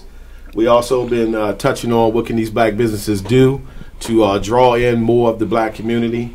as well as Grouponomics. We want to take time out to give recognition to some of the people who have stayed with us during the show. And we want to let you guys know who we're here with today. Again, my first guest co-host is Mr. Walker Stanton, a.k.a. Mr. Walker of the Fade and Theory Barbershop, which is, go ahead, give the address again, Walker. Absolutely, 4534 and a half Harford Road, right in Baltimore. The little city is Laurelville. There you go, the Fade and Theory Barbershop. Walker's a great barber, and we also have my man Jay Capone, the barber of Top of the Line Cuts. Jay, go ahead, give your address where you at, brother. Yes, sir. It's 1205 South Philadelphia Boulevard, Aberdeen, Maryland. All right, so whether you're trying to get a cut here in Baltimore or one down in up in Harford County, two great barbers here. We want to give recognition to some of the people that have been with us on the show today. Jay, your wife's been tuning in. Miss Katia Copeland, thank you for tuning in with us. I got my uncle on here, Charles Green Jr., Mr. Doug Jr. We want to thank all y'all for being on here with us and keeping up with us. It's our first show, so we're trying to make it educational for everybody and talk about some things. So we had a caller online, Nate. So the caller said, why is it that we are giving our kids options? You still with us here, brother? Yeah. Can you hear me, caller? Yeah. Oh, yeah. Okay, yeah, but brother, I thought you had a great question, man, and I agree 100%. I mean, it's one thing if you happen to have a child that kind of is streamlined in a certain direction and kind of know what they want to do, but most cases that's not true. And sometimes we do got to take control and say, listen, you're going to have to learn this. I mean, that's pretty much what I told my son in regards to barbering. You know, you can't let me as your father be a barber, and then you don't even know how to pick up a pair of clippers. We got to force him in that direction. You still there, brother? Can you hear me, brother? Caller, you still there? Oh, yeah. The phone was breaking up a little bit. Was it breaking up? So, yeah, I was just touching on your question and saying how, you know, I agree with it 100%. Walker, how you feel about the brother's question? Jay, we'll do you next. I mean, it's a question that a lot of people, you know, feel, and I'm glad he actually said it. And the thing is, we try so hard to be friends with our kids. Mm-hmm. We want to be their buddy. Sometimes, you know, as a parent, you're not, you know, the good guy because you're saying, go do this as opposed to what you want to do. Right. Sometimes that doesn't feel good. We're human, and we want the love from our kid. We want the you're the greatest. We want all that. But sometimes you got to put your foot down and say, no, this is what you're going to do. You're going to either go to this school, you're going to go to this trade, or you're going to do this, and you'll thank me for this later. Right. You know, you don't want to do it now, but that's what the backbone comes from. Stand up and tell them to do it. All right. So, Cleo, you feel like we answered your question, brother? You still there, caller? Okay, I think we might have lost him. Yeah, Cleo, if you can hear me, call back, brother. We'll get you back on the line. So, yeah, that was his question as far as why we offering so many options to our kids. And I think sometimes we got to make them realize, hey, this is a path I think you'd be good at. Right. You need to get on this. Jay, you got two young boys, man. So tell me about how you going to approach this with them. Well, as always, I talk to my kids. My oldest son, he said, Daddy, I want to be a chef. I said, okay, cool. We can do that. Right. And I wanted to do that early so when it's high school time, I can say, all right, you still want to be a chef? Right. I can fully be behind you and push you in the right direction. Mm-hmm. So it won't need you to go to college to be an engineer when you don't want to be an engineer. Right. Or you don't want to be a barber. Mm-hmm. I don't have no problem with you going chef. That's fine. Right. You could branch off and do your own thing. But my youngest son, he did come say, Dad, I want to be a barber. Right. All right. Cool. Nice. I can give you the old blueprint. Right. I can give you my shop. Yeah. I can give you my clientele. That's right. So you off running. Right. So, and he can be an entrepreneur. Right. Because, you know, having that license. Because in this field, like I tell everybody, I can work hard and show my work. And other jobs I had, I would get fired or people trying to fire you or whatnot. Taking credit for your work. Taking credit for your work. And you doing above and beyond. But they'll fire you a drop of the hat. And then you doing good work, but you can't really show it. Right. That's why I love my job, because I'm in a position to hire and fire.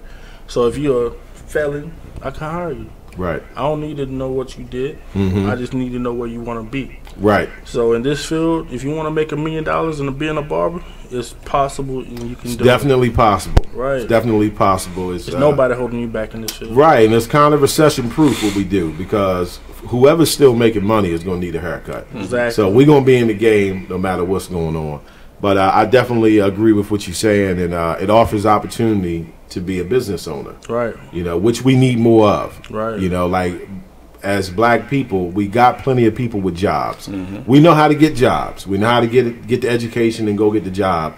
But at the end of the day, you cannot pass a job on to your children. Nope. You understand what I'm saying? So right. So it's got to be a percentage of us that's more interested in being entrepreneurs, so we can get these businesses up and running off the ground. So that way, by the time little JJ get grown, and then if one of your kids decide, well, I'm gonna go get the master's degree, maybe they can bring that back to a black business instead of going and getting that master's degree and then helping another race of people make millions of dollars while they pay you a little bit of crumbs off of it. You understand what I mean? Off your hard work. They're making money off of you still. Right. So it'd be nice to have the youngins bring that education that they receive back to your business, and that's how we can grow as a people, because everybody can't be just employees. Right. You know, some of us got to be entrepreneurs. Right. So I think when you get into trades, like you said about barbering, as well as any other type of trade, it definitely offers a better opportunity to be the boss.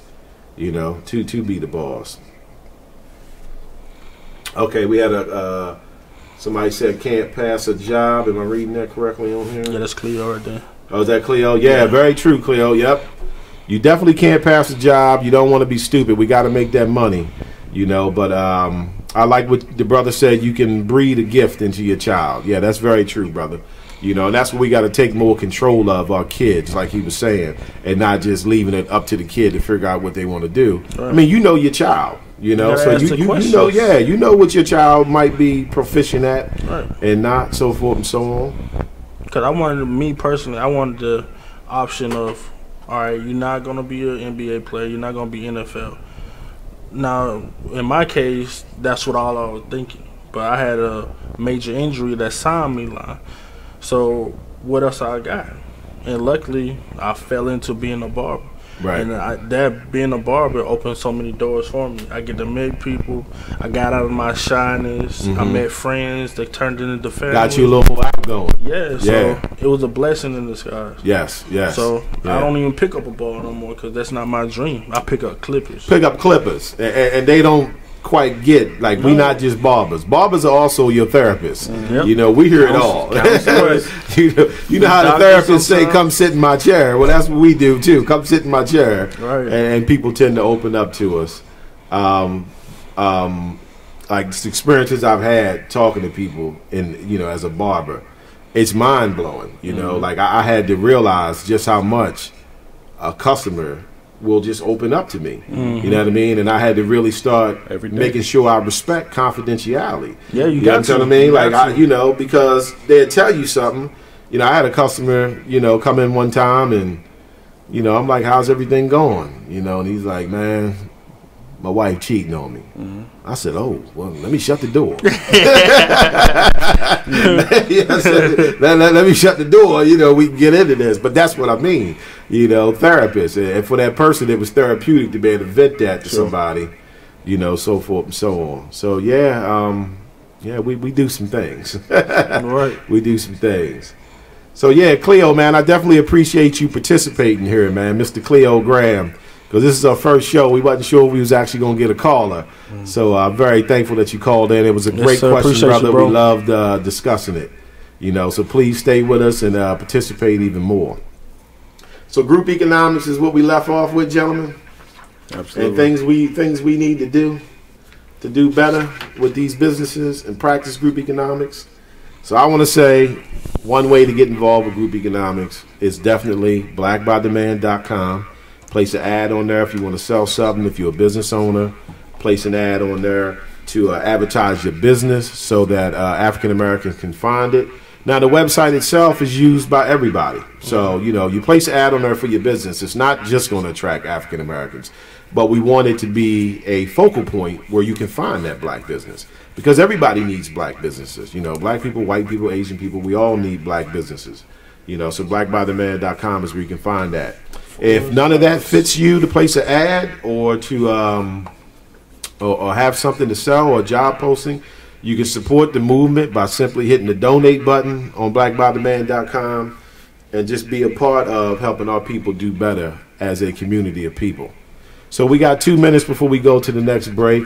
Unfortunately, Mr. Walker here is going to be leaving us when we come back from the next break. So I want to plug him one more time for those who don't know. Our guest co-host is Mr. Walker Stanton, a.k.a. Mr. Walker. Walker has the Fading Theory Barbershop. And Walker, you can give the address again? Sure, and we're located at 4534 and a half Harford Road, right down the street from Moravia. You can visit us at www.thefadingtheory.com, and you also can download our free app on Android and iOS right at the website, so that way you can get in touch with us and book appointments, etc. Very nice, very nice. Nothing better than a black entrepreneur, Yes, you sir. know. So Mr. Walker here is a great entrepreneur. He's also a great barber. If you get a chance, definitely stop by his shop. Solicit this brother, patronize him. Get your kids a haircut, get a haircut, and you can feel good about being a part of this movement. So Walker, we want to thank you for being here, brother. I'm glad to be here, Though brother. you won't finish out the last couple minutes, but it was great having you here, man. You've been a great guest co-host. I made history, bro. You made history today. History's been made today with the Black by the Man radio show. So we're going to go ahead and go to commercial break, and afterwards me and Mr. J. Capone here will still be here, and we're going to finish up with you guys. Again, this is Black by the Man radio show. I'm your host, Brother Mike, with my co-host, Mr. Walker Stanton, and my guest, Mr. J. Capone, the barber, only on BeExposedRadio.com. We'll be back in a few.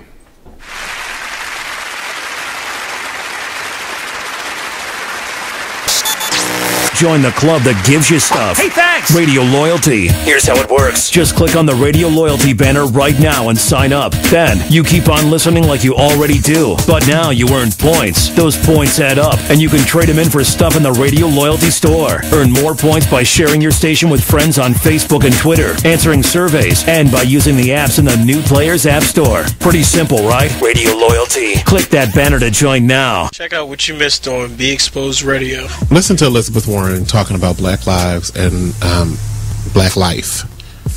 Police are not occupying armies. This is America, not a war zone.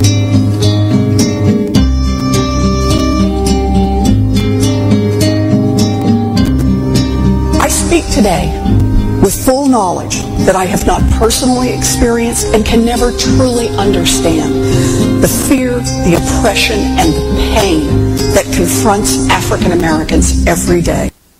Don't you just want to kill yourself? I mean, not from what she was saying, but from the music that was playing in the background. I just want to, gosh, but every word she said was prolific, and it did not come from what is now becoming mainstream as white privilege. She has a sensibility about her, and the way she speaks about different things that has, from the first time I saw her, I can't remember what state she's in. I think she's in like North Carolina or something like that, somewhere I'm not going. That some kind of sensibility about her that makes me like her for president. But she's not running. We have this old guy that looks like he should be on the popcorn box. Then we have Martin O'Malley. Fine. We'll settle if we must. Hillary, who I like, but she just has to fight against all this controversy, and that's the hard part of it all. Then we have Huckabee. I could have swore he died, like in one of those books, like a fairy tale book. Trump. We're going to get to you in a moment. Meet with all these black folk in one room, and they just fell for it. Like, he must have been giving out $100 bills behind it. Check out the Talk Lately show every Tuesday nights from 7 p.m. to 8 p.m. right here on BeExposedRadio.com.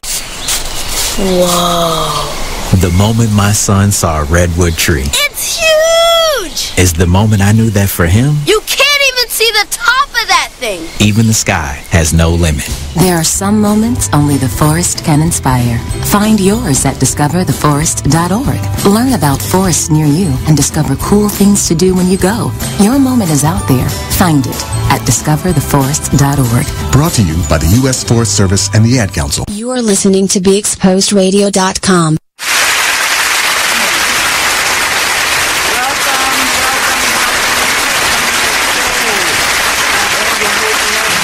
And we have a full house tonight.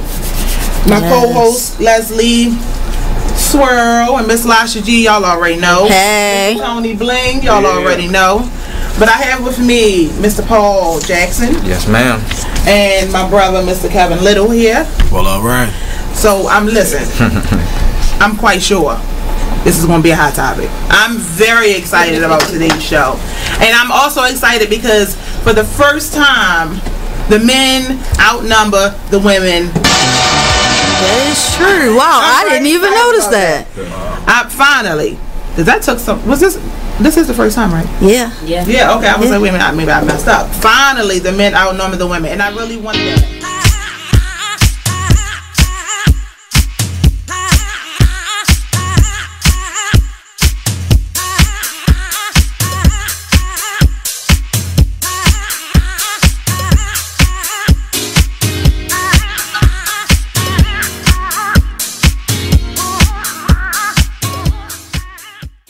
You are listening to BeExposedRadio.com.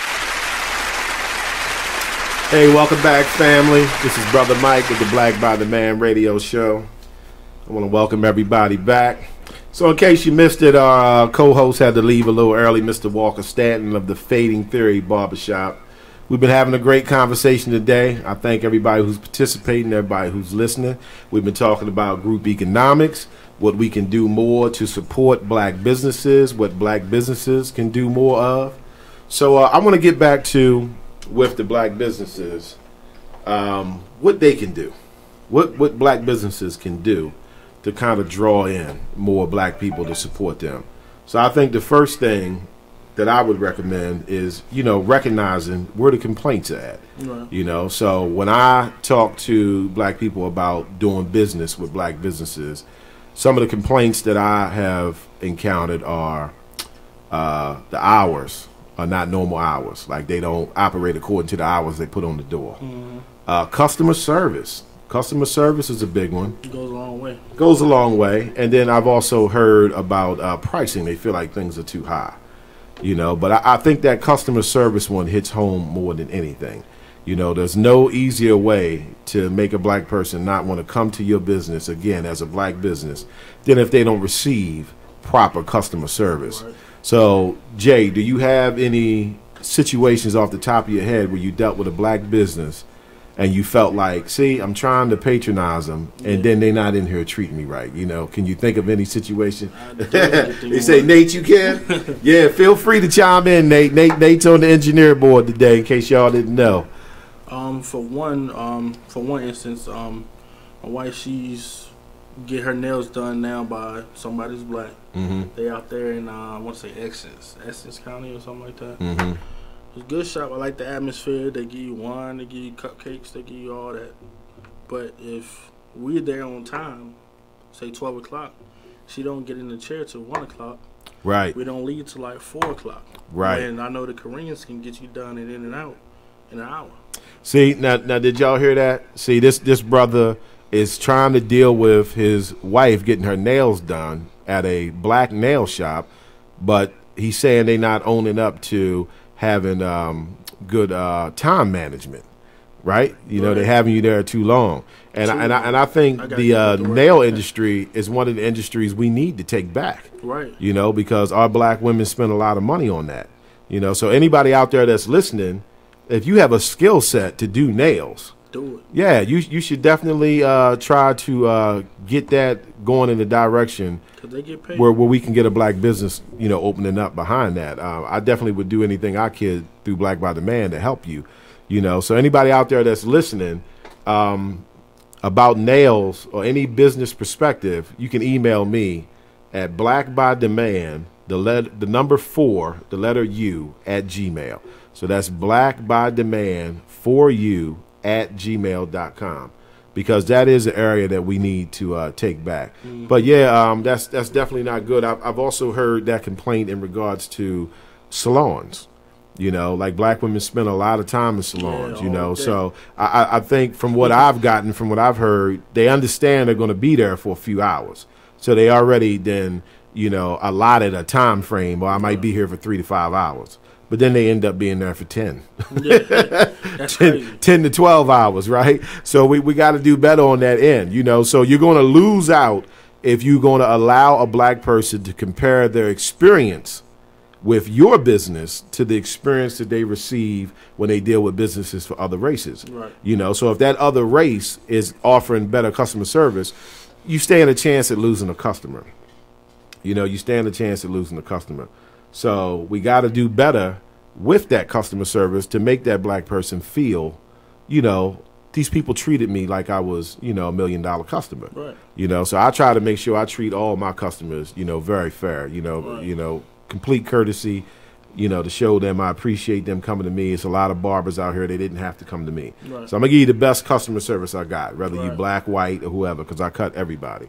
But yeah, that seems to be an area that we are lacking at. That needs improvement. Yeah, because there's always room for improvement. But if that was you getting that service, would you do that to yourself? Right. I think we have to stop thinking, as far as the perspective of those who own the business, that it's not a big deal if you offend your people. And it is. And it is. It's a big deal. And I think that's what happens. Like, they look at it like, it's just another black person. So they understand, what I mean? We running a little bit behind. And I mean, that may be true, but they want to see you play the game and treat it as if they don't know, and just say, hey, listen, sorry it took so long, I apologize. And that's, we're going to knock 5% off your price, but show them some type of customer service that makes you feel remorseful that they ended up staying there longer than they anticipated, or the people, wasn't, ready for their appointment, so forth and so on. I think we get in that comfort zone, and we got to get out of that. Like a lot of us come from certain backgrounds. A lot of us got hood in us, right. But all black people ain't from the hood. So this is business. Yeah, it's business. So you can't look at, well, he from around the way. He know what's up. No, he's a customer. Yeah, he's a customer. That's still not an excuse. Yeah, it's definitely not an excuse. I have a problem with the consistency. Like, I've dealt with black restaurants, and I love their food. Right. And I might get it on Monday and tell somebody else about it, and then Thursday they're like, well, let's go check it out. And I'm bragging about the mac and cheese and the collard greens, right? And then you get there and they're like, well, we ain't got no more mac and cheese. And I'm like, what do you mean? Like, I specifically came here for the mac and cheese. You ain't got no more, and that happens more than not. It's like the ice cream machine in McDonald's, you know what I mean? It just don't never work. You can't never get one. So yeah, I think we definitely got to do better with customer service, in order to make black people realize that we want their business. We got to stop being business owners who think, we only got to cater to the other races to get their money. No, black people want to spend money with you as well, right? And we should be the main focus anyway, as far as trying to give the great customer service. Like, I'm going to turn it up. If I got to deal with a black person, I'm going to give you extra special customer service. Too, because the way I kind of say break down the wall, because the stereotypes, when I hand out my card, I let them know what I can do.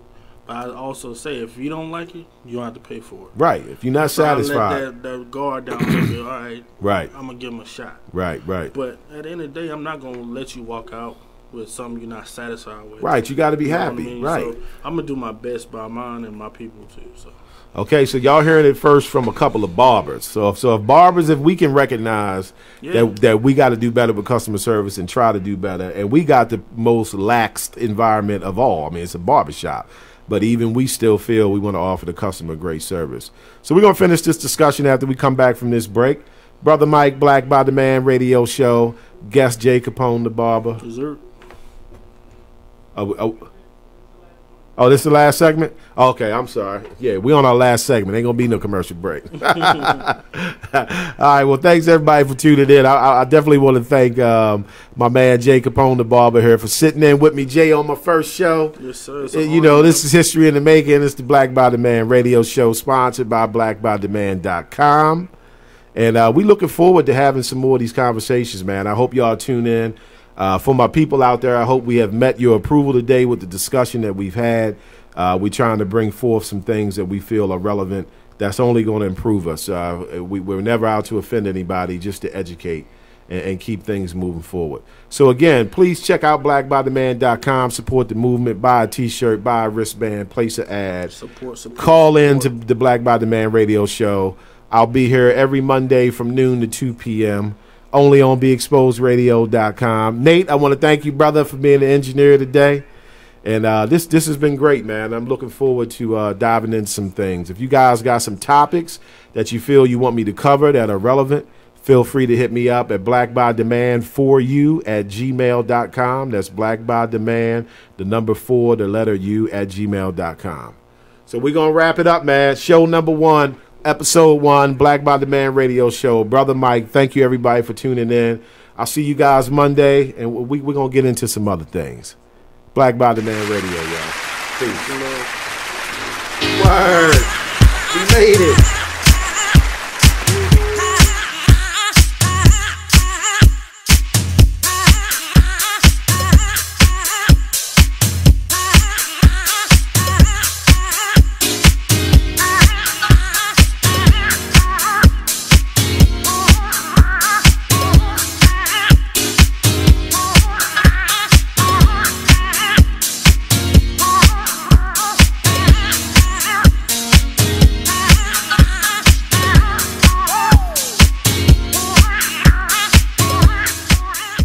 This flashback of the Artist Exchange Radio Show on BeExposedRadio.com.